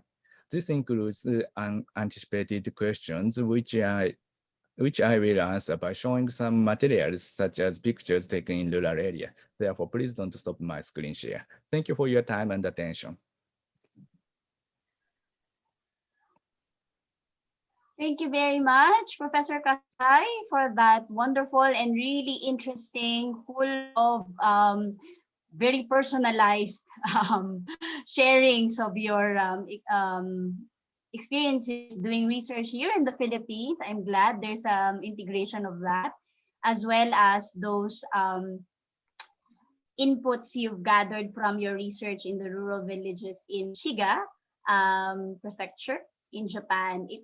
While you were presenting, I was very reminiscent, a bit nostalgic about my own experience staying in the rural areas in Japan when I was a graduate student. My very first experience was when during my first year, I went to Fujidashi in Shizuoka Prefecture, where I joined my very first homestay for a week.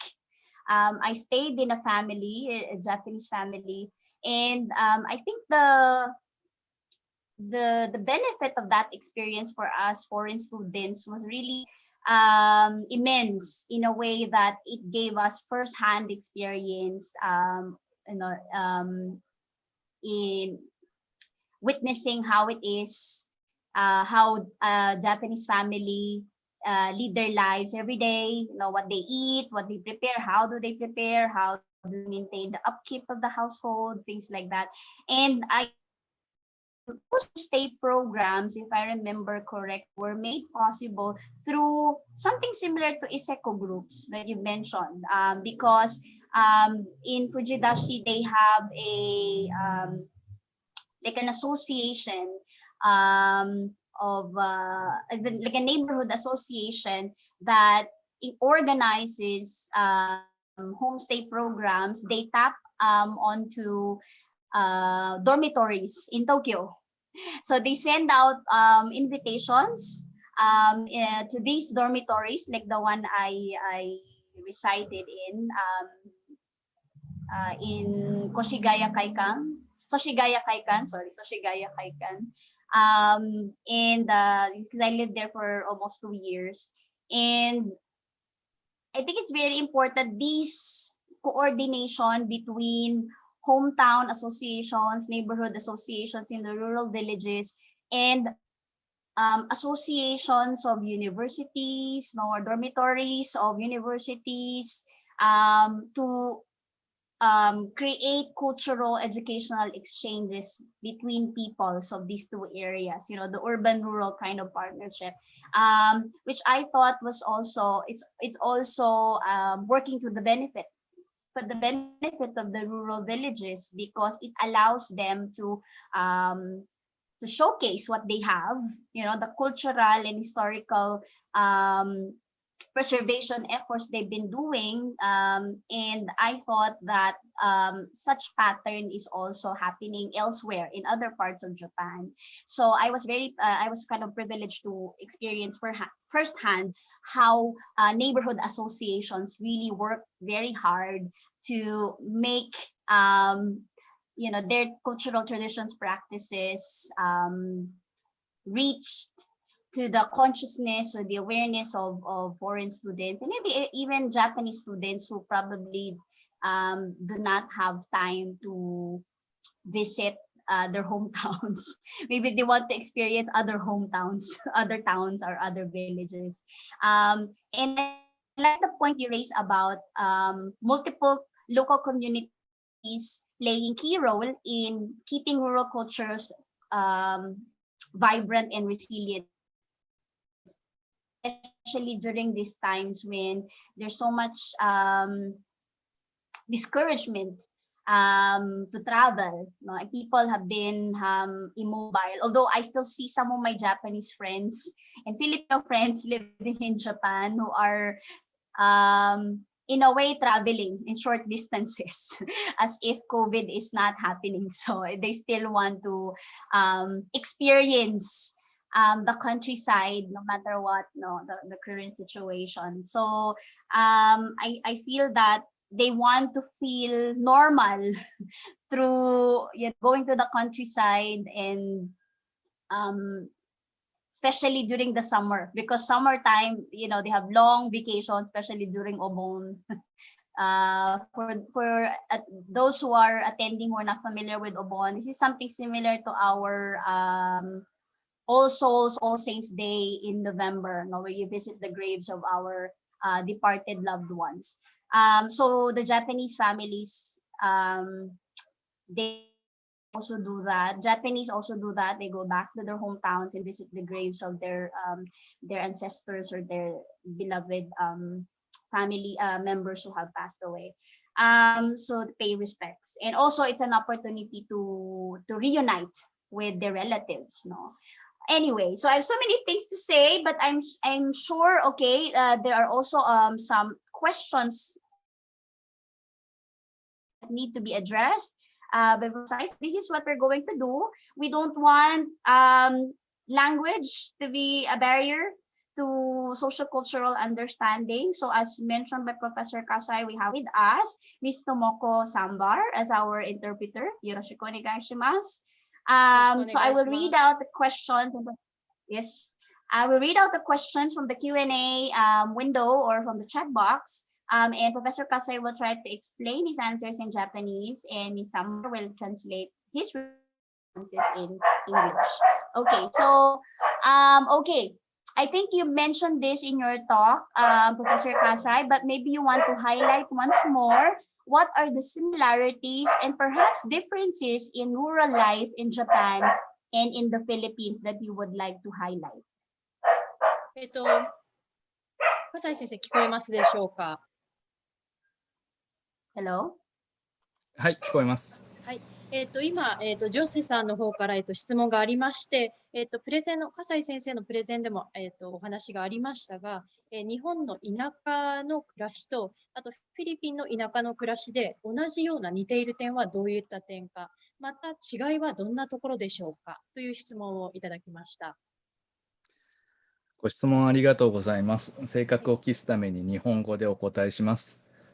First of all, thank you so much for your question. To be precise, I'll just answer it in Japanese first. まず大前提としてですね、地域と地域の比較というのはかなり難しい作業だということを言っておかなくてはいけないと思います。First of all, in general, it's really hard to compare what's the similarity and what's the difference from the lifestyle in the rural area in Japan. And then, yeah. 比較という作業をするためには、比較したいこと以外の条件をできるだけ揃える必要があるわけですけれども、地域と地域の比較といったときに、他の条件を揃えるというようなことが難しいので、比較というのは私たちやりたくなるんですけれども、私自身はできるだけ避けるようにしています。when you compare the rural lifestyle and the urban lifestyle, you have to come up with the same conditions first. But to have the same exact conditions from rural lifestyle and urban lifestyle, it's really hard. That's why I try not to come up with a comparison in myself. 農村地域と都会の地域という比較ではなくて、多分ご質問はあれですよね、フィリピンの、地方と日本の地方の比較という話ですよね。それも同じように困難だということです。And also to add to that, it's really hard to compare the lifestyle in rural area in Japan as well as rural lifestyle in the Philippines because the conditions might be differ. はい、ただそれだとあまりお答えにならないと思うので、ちょっと思いつくことを少し喋ってみたいと思います。But let me give you a sample since you gave me a good question. Let me give it a try. 先ほど自分の生まれ育った地域から出て暮らしている人の存在についてプレゼンの中で話したんですけど、話しました。はい。A while ago in my presentation, I gave you the sample of the person who lived his or her hometown. フィリピンの場合がどうかちょっとわからないんですが、フィリピンの農村、漁村に私が調査に行ったときには、そこから離れている人たちというのは、出稼ぎのために、コミュニティから離れており、いつか戻ってくるというような前提が強いように思いました。Because when I reflect my study in the Philippines, to me, those people who leave their hometown is as a OFW. For those who go overseas for work and they come back family, actually. そうです。出稼ぎといってもOFW だけに限定されず、例えばマニラ首都圏に出稼ぎに行くという場合も事情は同じだと思います。And also in add to that, of course, people considering people who leave their hometown and then come to Manila, like big city, and then they work and then they also to their family. ただ日本の場合は生まれ育った地域を離れたときに戻ってくる前提というのはそれほど強くはなくてですね、一度、故郷を出たら、そのまま都会で暮らし続けるという人の方がおそらく多いのではないかと思います。But in case of Japanese is not everybody necessarily return to their hometown once they leave their hometown. What happens is once they leave the hometown and then let's say they move to big cities, they remain to stay. They're prone to stay in a big city. 他にも違いとか似ている点をたくさん挙げることはできると思うんですが、今日の話に関連すると、都市化が進んでいながらも、民族的な伝統的な行事が、比較的残っている方だというような共通点は、フィリピンでも日本でも見られるかもしれません。Although I can give you more examples of similarity and differences between Japan and the Philippines, but related to my presentation today, I can say that it's same, the Philippines and Japan, that although it has been lots of urbanization, but still there's a tradition remained. In that sense of matter, I can say that's the similarity between Philippines and then Japan's rural lifestyle. And that's conclude my answer to you. Thank you very much. Okay, so I gathered some questions. They're quite similar and then can be combined. So the next question I'd like to pose is, how would you describe the relationship between local government units and the national government of Japan in terms of revitalizing the rural economy and cultural heritage? Would you like to say something about this, since what is commonly shown in the presentation, in your presentation, is that it's the neighborhood people, the village people who are making the communities themselves resilient. But I think some attendees would like to know what are the efforts of the local government units and in relation to the national government in making the communities resilient and vibrant these days? Are there efforts to repopulate it, and encourage more return migration, maybe from the urban to the rural, and other initiatives, maybe, or programs right now to help the rural areas cope better? 続いての質問ですけれども、今、笠井先生のプレゼンの中で、田舎の暮らしとか、地方自治体についてのお話がありましたが、今現在、地方自治体が、国と連携をしながら、取り組んでいるような、その、田舎の地域の、活性化だとか、もっと、町に人が戻ってきてくれるようにっていう取り組みですとか、あとは経済的にもっと盛り上がるように、経済がもっと潤うようにという意味で何か取り組んでいる具体的な政策だとか、何かプログラム、活動っていうものはございますか？はい。極めて多くの政策があるので、何か一つだけご紹介しようと思うのですが、例えば、ですね、都市部から農村部への移住を促進するための政策というのがあるので、これを紹介しようと思います。Since there are many, so let me just give you one example. That's the people actually moving back from city to rural area. Right. There's a data for that. 多分結構日本の中でも有名な政策としては、地域おこし協力隊という、都会に住んでいる人が、審査によって選ばれて、農村部、地方に、2年間か3年間、市の自治体の、臨時職員として働く中で、地域活性化に取り組みつつ本人の定住を図るというような政策があり、この時この人のその市の臨時職員としての給与の、半分ほどを国が補助するというような仕組みになっています。So there's a group, it's called the Rural Area Vitalization, and then it's one of the policies that the local AGU is working on. And then they are dispatched a person to rural area, the period of 2 to 3 years. During that time of period, they are not only working to try to vitalize the rural area, but also they are trying to, him or herself also trying to boost the activity, what's happening or implemented in rural area.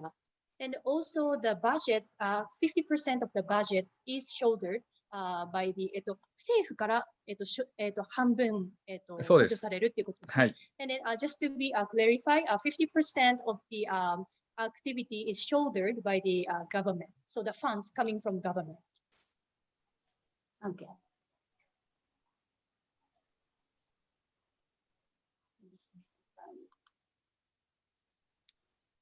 Okay, is that it? Okay, so 以上でしょうか。すいません、以上です。はい。And that's all. Did I answer to your question correctly? Yeah, the relationship between the LGU to the government, how they can vitalize the rural area. So there's a policy that there's a people dispatched to rural area 2 to 3 years, and then they work on the activities to help boost the rural area, and also whatever the activities they will be doing within that period of 2 to 3 years, the funds, 50% of the funds is shouldered by the government. So that's how, yes, the LGU is also try to cooperate with the government, and they help boost the activities and economies, and people try to return to their rural areas. Right. Okay, so I think just a follow up to that revitalization policies of the national government. I was wondering to what extent are the Japanese women and youth in particular involved in such revitalization initiatives? Because we'd like also to know, like, I think the more common trend is for rural, young we have the Kimi no Nawa, right? All this wishful, thinking that she wished she was born to the urban center and not in the rural area because life is so boring and all that.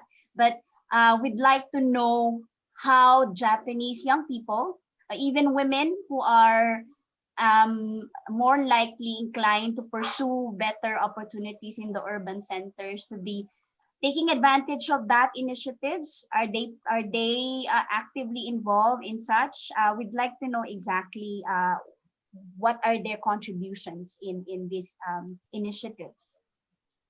To be clarify your question, how the women, the younger Women generation, in the youth is and involved in the activities to revitalize the rural area. right. 続いての、ジョス先生からの質問なんですけれども、有名な日本の最近の、映画で君の名はというのがありましたけれども、田舎に生まれて生活がつまらないんで大都市に出てみたいっていう映画だったんですけれど、それにちなんで特に日本の若者の女性がこの、田舎の生活をより活性化するためにどのように、取り組みに参加していますかという質問なんですけれども、もし具体的に何か若い女性が参加しているような活動とかがあればお伺いしたいんですが。はい、ありがとうございます。質問の趣旨は分かったつもりではいるのですが、あまりいい事例は思い浮かばなくてですね。というかあまり例えば学生が、地域に出て行っていろいろ活動するということはたくさんあって、若者の事例というのはいくらでも挙げられると思うのですが、私たちあんまり男性の若者がとか女性の若者がというような見方をそれほどしたことがなくてですね、ちょっとお答えがあまり上手にできないです。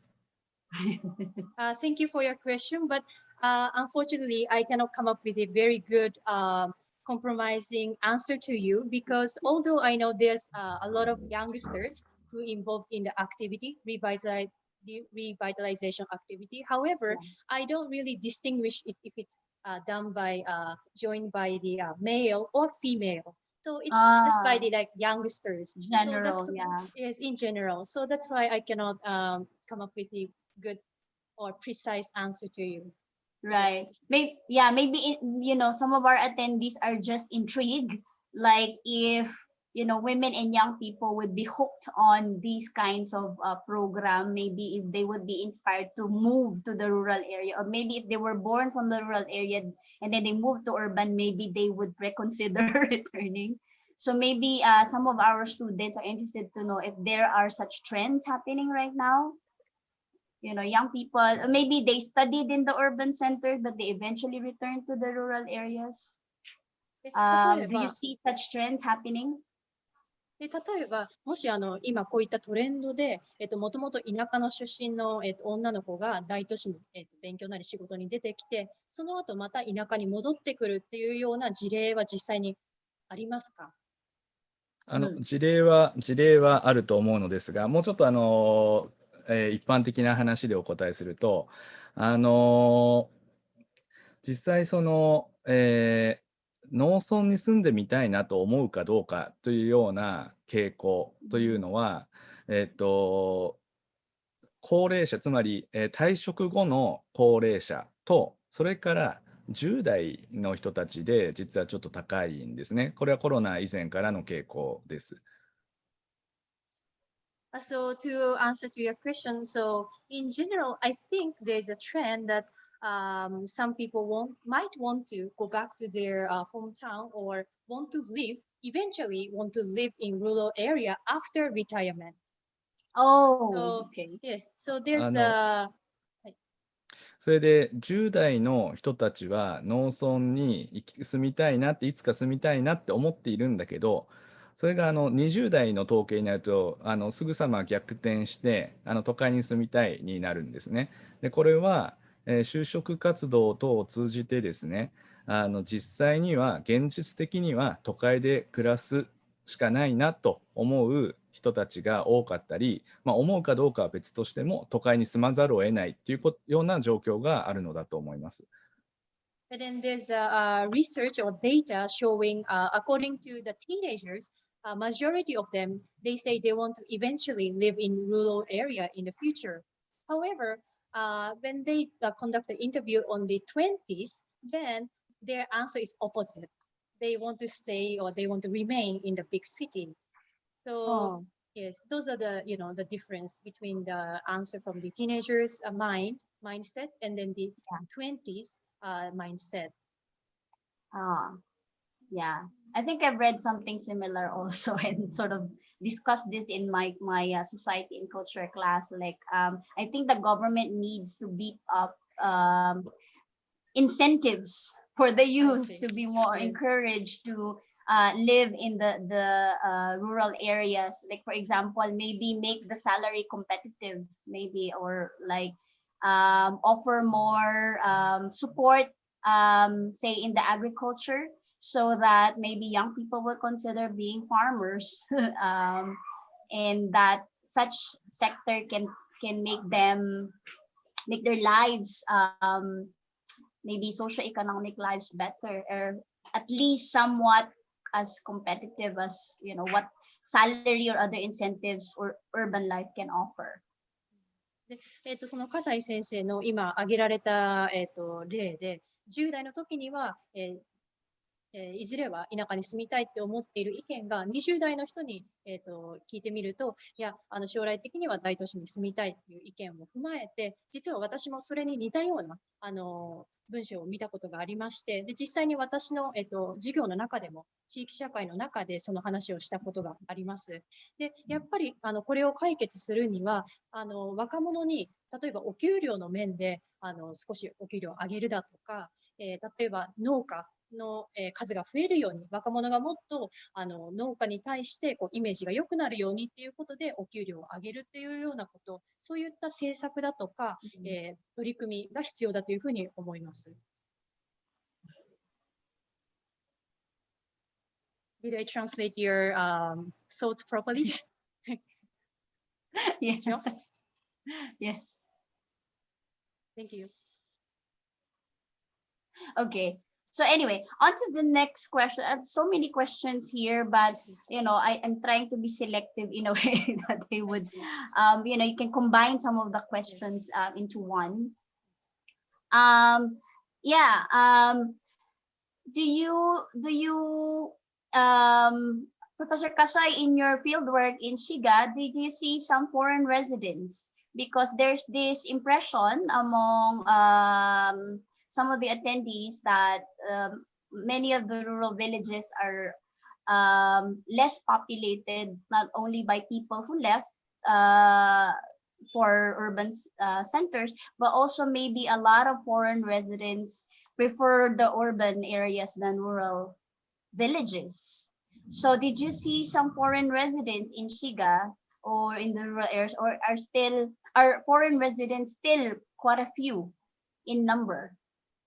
で、ジョセ先生からもうとにかく今いっぱい質問が出てるんですが、なるべくまとめて、笠井先生に質問したいと思います。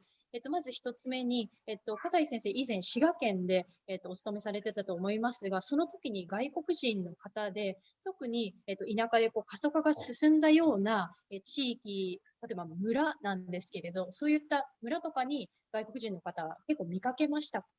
いかがでしたか？はい、ありがとうございます。あまり見かけないですね。海外の人は増えています。滋賀県、例えば滋賀県の人口でいうと、日本人の人口だけでいうと減っていますけれども、海外の方を入れた人口でいくと、滋賀県は今増えているという状態です。I actually rarely saw foreigners in small villages in Shiga. However, according to the statistics, although the population of Japan is declining, however, including the foreigners living in Shiga, actually the population there is increasing. 特に滋賀県では、ブラジル系の方が多くて、でこの方たちは、自動車の工場で働いているんですね。And then in Shiga, actually, there are many Brazilians actually. and then they work at the automobile factory there. Oh. ブラジル系の移民の方というのは先祖が日本人である場合などもあってちょっとその入ってくるためのビザ資格がちょっと違いますからそういったことで働きやすいということもあります。Right. Because those most of the Brazilian working in Shiga, a lot of the ancestors are actually Japanese, so not hard for them to actually coming into Japan. So that's the advantage for those working Brazilians in Japan. それからこれは滋賀県に限ったことではありませんが、今日本の社会で一番増えているのはベトナム人留学生です。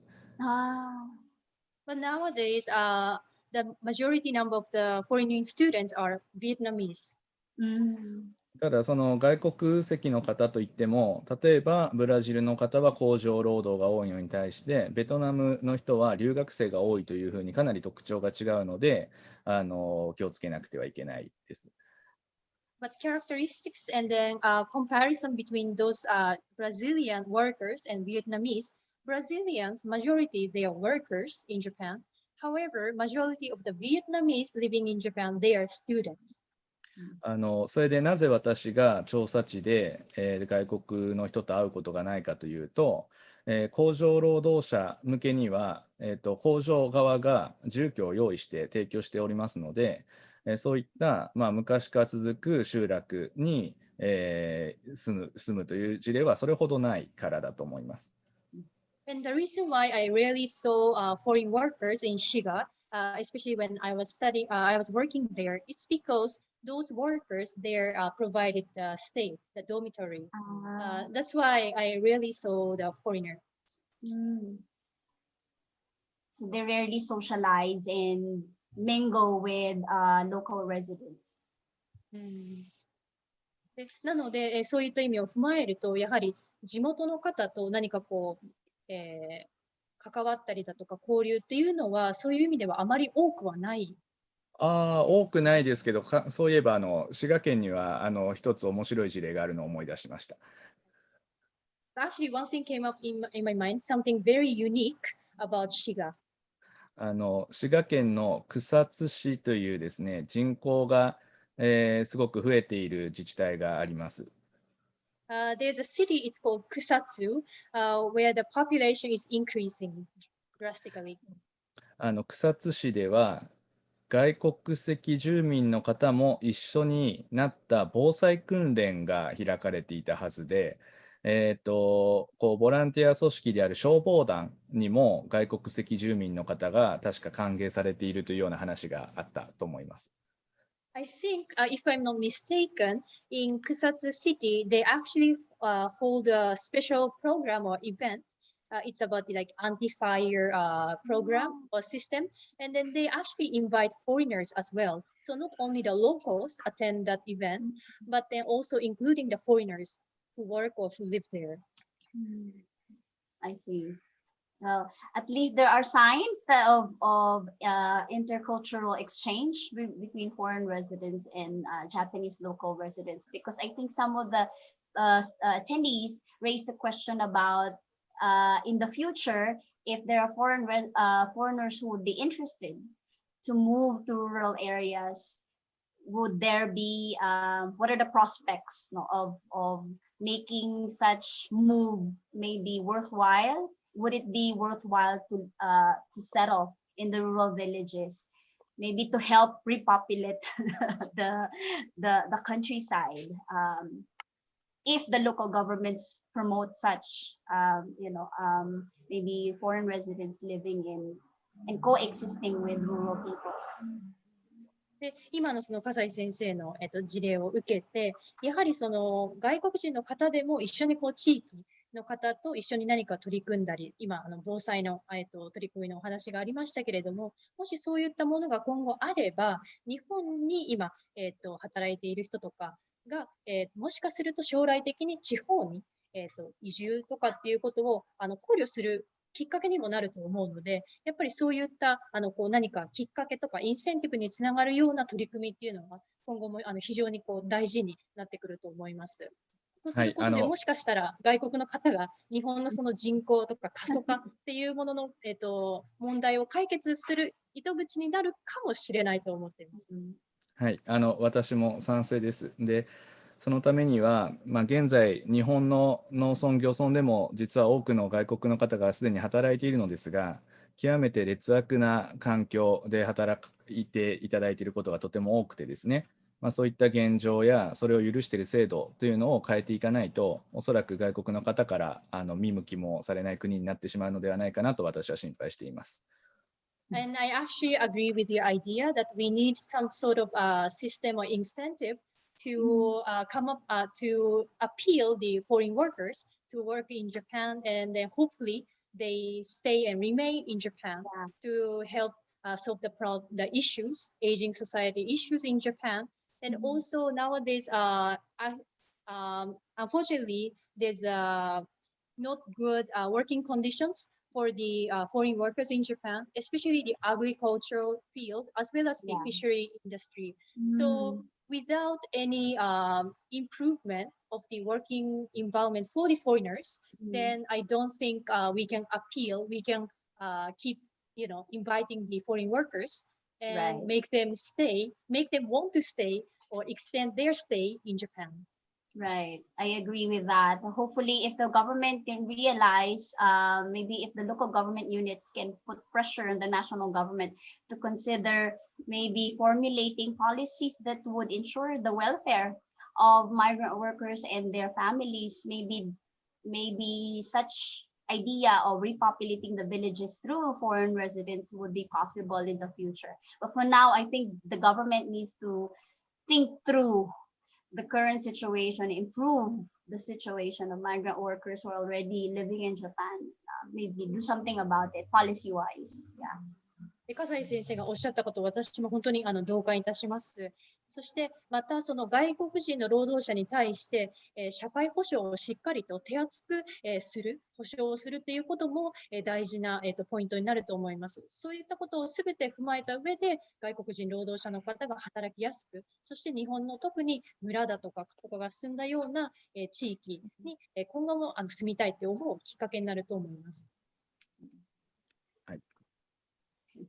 Okay, so I think that's about it. There are other questions. Maybe we can share it with you, Professor Kasai. Might want to address them. Unfortunately, due to we're already behind we're beyond our schedule, so we'd like to formally close the Q&A. But I think Director Suzuki would like to say a few comments, maybe before I turn the floor to Carlos for some announcements. Director Suzuki. Okay, can I? Well, yes, please. Yeah, thank you, Kasai Sensei. It is a very relevant topics, and there are many informative lectures. Very congratulations, and it's very important to share this kind of issues between the Philippines. I'm including Philippines now, Philippines and Japan. Then, in this occasion, I want to look back at the four researchers' presentation, because actually, we can witness a very symbolic and extreme opposite case. One of the very, symbolic and urbanized area of Tokyo that four researchers experience in Japan. And also the presentation is about the rural area, which faces a depopulation. So my question, I'd like to, I hope my I can deliver my point very properly to four researchers. I want to ask, but no time, so please think further after this seminar. For example, what did you get the hint or suggestion or visions, for example, when you visited the exhibition of future and the arts? Because actually, I also, of course, watched this exhibition. And beside that, simultaneously, I had a big international symposium during that exhibition regarding innovation and happiness. As you may know, many people are aware of that. Innovation itself cannot make our, life truly happiness. So innovation will make our life to become happy or not. Then actually, the top artistic leaders, cultural workers, including the director of Mori Art Museum, is very skeptical about future of the arts or innovation. So, did you find anything during witness of the exhibition or after the exhibition anywhere else in Japan, in Tokyo, about against neoliberalism or against modernism, especially modernism architecture, especially you see, for example, Mr. Architect Kuma said always, we are now surrounded by the concrete and glass and box, you see, flourished from the 19th century, early 20th centuries. So did you find anything beside that? Of course, you find a very optimistic future from the artifacts of the exhibition and the big building, metropolitan environment in Tokyo. But did you find anything about the hint for our future against, you see, this kind of world trend? So this is a very, challenging question and maybe, difficult question. So you don't need to answer now, but please think about that experience. That's my comment for this, you see, great seminar today. Thank you very much. Right. Okay. Thank you so much, Director Suzuki. I'm sure 4 of our students would like to say a thing or two about that. Unfortunately, we don't have much time left. But they will. Is it okay to email you? Is it okay if they email you their responses? Yes. Okay. So maybe Fred, Paulo, Luis, and Maya will just contact you after this webinar, because I think there is so much that we can do to process their experiences and link them up with Professor Kasai's lecture today about the preservation of the countryside and the efforts of the people in the rural area to keep the villages alive. Okay, thank you very much, Director. I'd like to turn the floor to Carlos Ortiz, Program Assistant of the Japan Foundation Manila, to just quickly announce the next Japanese Studies Research Competition and other upcoming events of the Japan Foundation Manila. Carlos? Hi, thank you. Good afternoon, everyone. So on behalf of our organization, I am happy to announce, as you have heard earlier, that we will be having a third Japanese Studies Research Competition. So the call for papers and other details will be announced in a few weeks. So please visit regularly the Japan Foundation Manila as well as the UP Asian Center's website. Exciting prizes for young scholars await our lucky winners. The list of prizes is a surprise for now, but I'm sure they will help you out in your studies. Now we're entering the age of virtual learning. I hope you are excited because we are. For our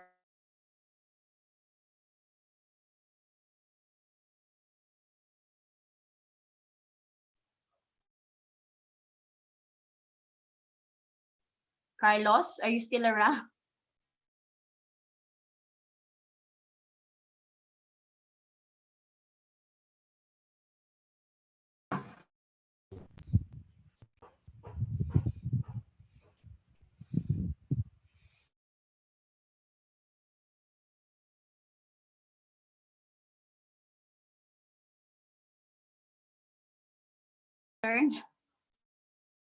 Hello? Hello, Yes. I'm back. Sorry, I got disconnected. Okay.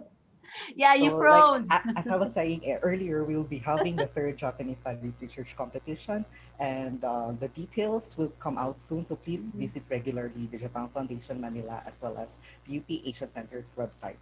And exciting prizes for young scholars.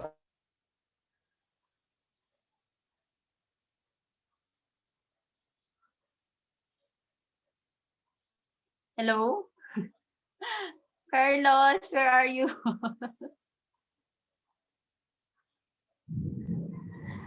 Okay, okay. I hope you got the message clear. We are opening the third cycle of the Japanese Studies Research Competition in the Philippines next month. So looking forward to your entries. this is a nationwide competition. So if anybody from Luzon, Visayas, Mindanao, any undergraduate, graduate students officially enrolled in the program can apply. Please be updated with the guidelines for joining the competition through our website, the website of the UP Asian Center and the Japan Foundation Manila. Okay, at this point, I'd like to give the floor to Dean Joffre Centerita to give the closing remarks. Dean? Yeah, thank you very much, Dr. Silero. So Director Ben Suzuki, Ms. Tomoko Nakamura, and staff of the Japan Foundation Manila, Professor Yoshinori Kasai, students, colleagues, and friends, konnichiwa, magandang hapon sa ating lahat. This is the second season of our debriefing after a short but meaningful study tour of students who won the research competition through the generosity of Japan Foundation Manila. The inaugural activity started during the directorship of Mr. Uesugi, and I formally expressed my thanks to him for his all-out support to the Asian Center for the past years. Let me officially welcome again Director Ben Suzuki for his appointment as the head of the Japan Foundation Manila. I am looking forward for more collaborative activities with your organization, and I thank also Ms. Tomoko Nakamura for her patience and dedication to make all these activities possible. So otsuka rimasa deshita, or thank you for your hard work. I hope that the students who went to Japan and experienced up close and personal the land of the rising sun will use this experience to encourage other people to understand better Japan. There is more to see than Disney Resort and Akihabara. Explore Japan from Hokkaido to Osaka, and you will surely experience Japan endless discovery. So this afternoon, we heard interesting discussion of the other side of Japan. We always paint Japan as the modernized nation, no doubt about it. But it's also good to hear about the rustic and the rural. Indeed, Japan is not alien to the frailties of life. Just like its neighbors, there are marginal communities existed in this country, and life satisfaction is relative. People in the villages, when asked about their current situations, do not necessarily peg their way of life in the presence of the material things found in the urban cities. Eating simple food, living simple life, and perhaps drinking their favorite rice wine or coconut toddy for some places are already sources of joy. Thus, one cannot simply impose to someone the kind of yardstick that he or she deems personally as satisfactory. So I thank Dr. Silero and the Asian Center team for organizing this webinar despite the pandemic. And thanks also to Ms. Army of the UP Diliman Computer Center for always facilitating the broadcast of our lecture series. Tomorrow, there is another webinar related to Japan on border crossing dilemmas under COVID-19 with focus on Filipino and Southeast Asian workers residing in and heading for Japan. So I'm looking forward that you, our dear participants, more than 200 who join us this afternoon, you will also join us again tomorrow and in the future activities of the Asian Center. And tomorrow we have our guest speaker, the Asian Center alumnus, Dr. Shon Ono of Seisen University, Tokyo. So with that, arigatou gozaimasu, yoroshiku shimasu sorimedu. Sa muli, maraming salamat at ingat po tayong lahat. Thank you. Thank you very much, Dean Santarita. And that ends today's public lecture and debriefing seminar. I'd like to thank once again the Japan Foundation Manila, headed by Director Ben Suzuki, Ms. Tomoko Nakamura, Mr. Carlos Ortiz, for collaborating with me on this project, and will continue to support us in the upcoming events that promote socio-cultural understanding between Japan and the Philippines and the promotion of Japan studies programs in the country. And thank you very much to my home, UP Asian Center, for working this out with me. Janos, Jane, Danae, the Computer Center, for making this possible. We have made it today, and hopefully in the coming events, we will continue to bring Japan and Japanese studies to our Filipino students, scholars, and everyone interested in Japan. We at the Asian Center would like to continue being the vehicle of knowledge and understanding. And since Dean Joffe has mentioned the event tomorrow, I'd like to once again invite you for the next webinar that's happening tomorrow, courtesy of Professor Shun Ono. And finally, please don't forget to sign the evaluation form so that we will be able to serve you better and come up with more interesting activities in the future. Please help us improve in our delivery of webinars in the future. Thank you very much. And this is Jocelyn Solero of the UP Asian Center. Maraming salamat po. Mata yoroshiku onegai shimasu. Take care, everyone. Dr. Solero, can we have the obligatory photo op, please? Oh, yes. Please don't sign off. Don't, please keep your video on for the photo opportunity. I think Janus will. Janus, please take charge. Thank you. Yes, all participants, maybe you can turn on your video, please, for the documentation purpose.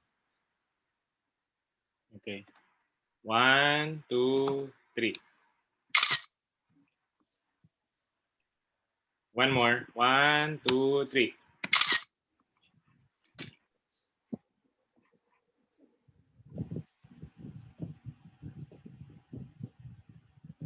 Okay. Will that do it, Janus? Yes. Okay, thank you very much, Janus. And to everyone who would like to access the evaluation form, can we share the link or? Yeah, hold on. Yeah. Please sign up for the upcoming events of the Asian Center and make sure to fill out the evaluation form. And for other requests, please contact our information office.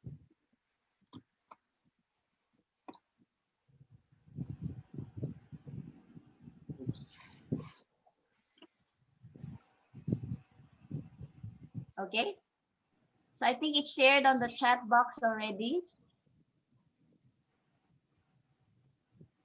Are we still on, Janus? We are.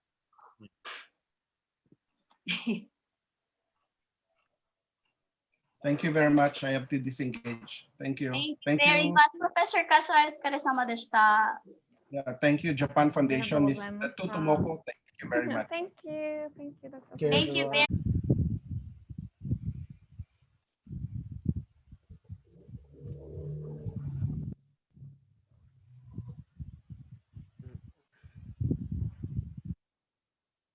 Janus, are we still on, or can we leave now? Or? Stream now. Yeah, but I can end it now.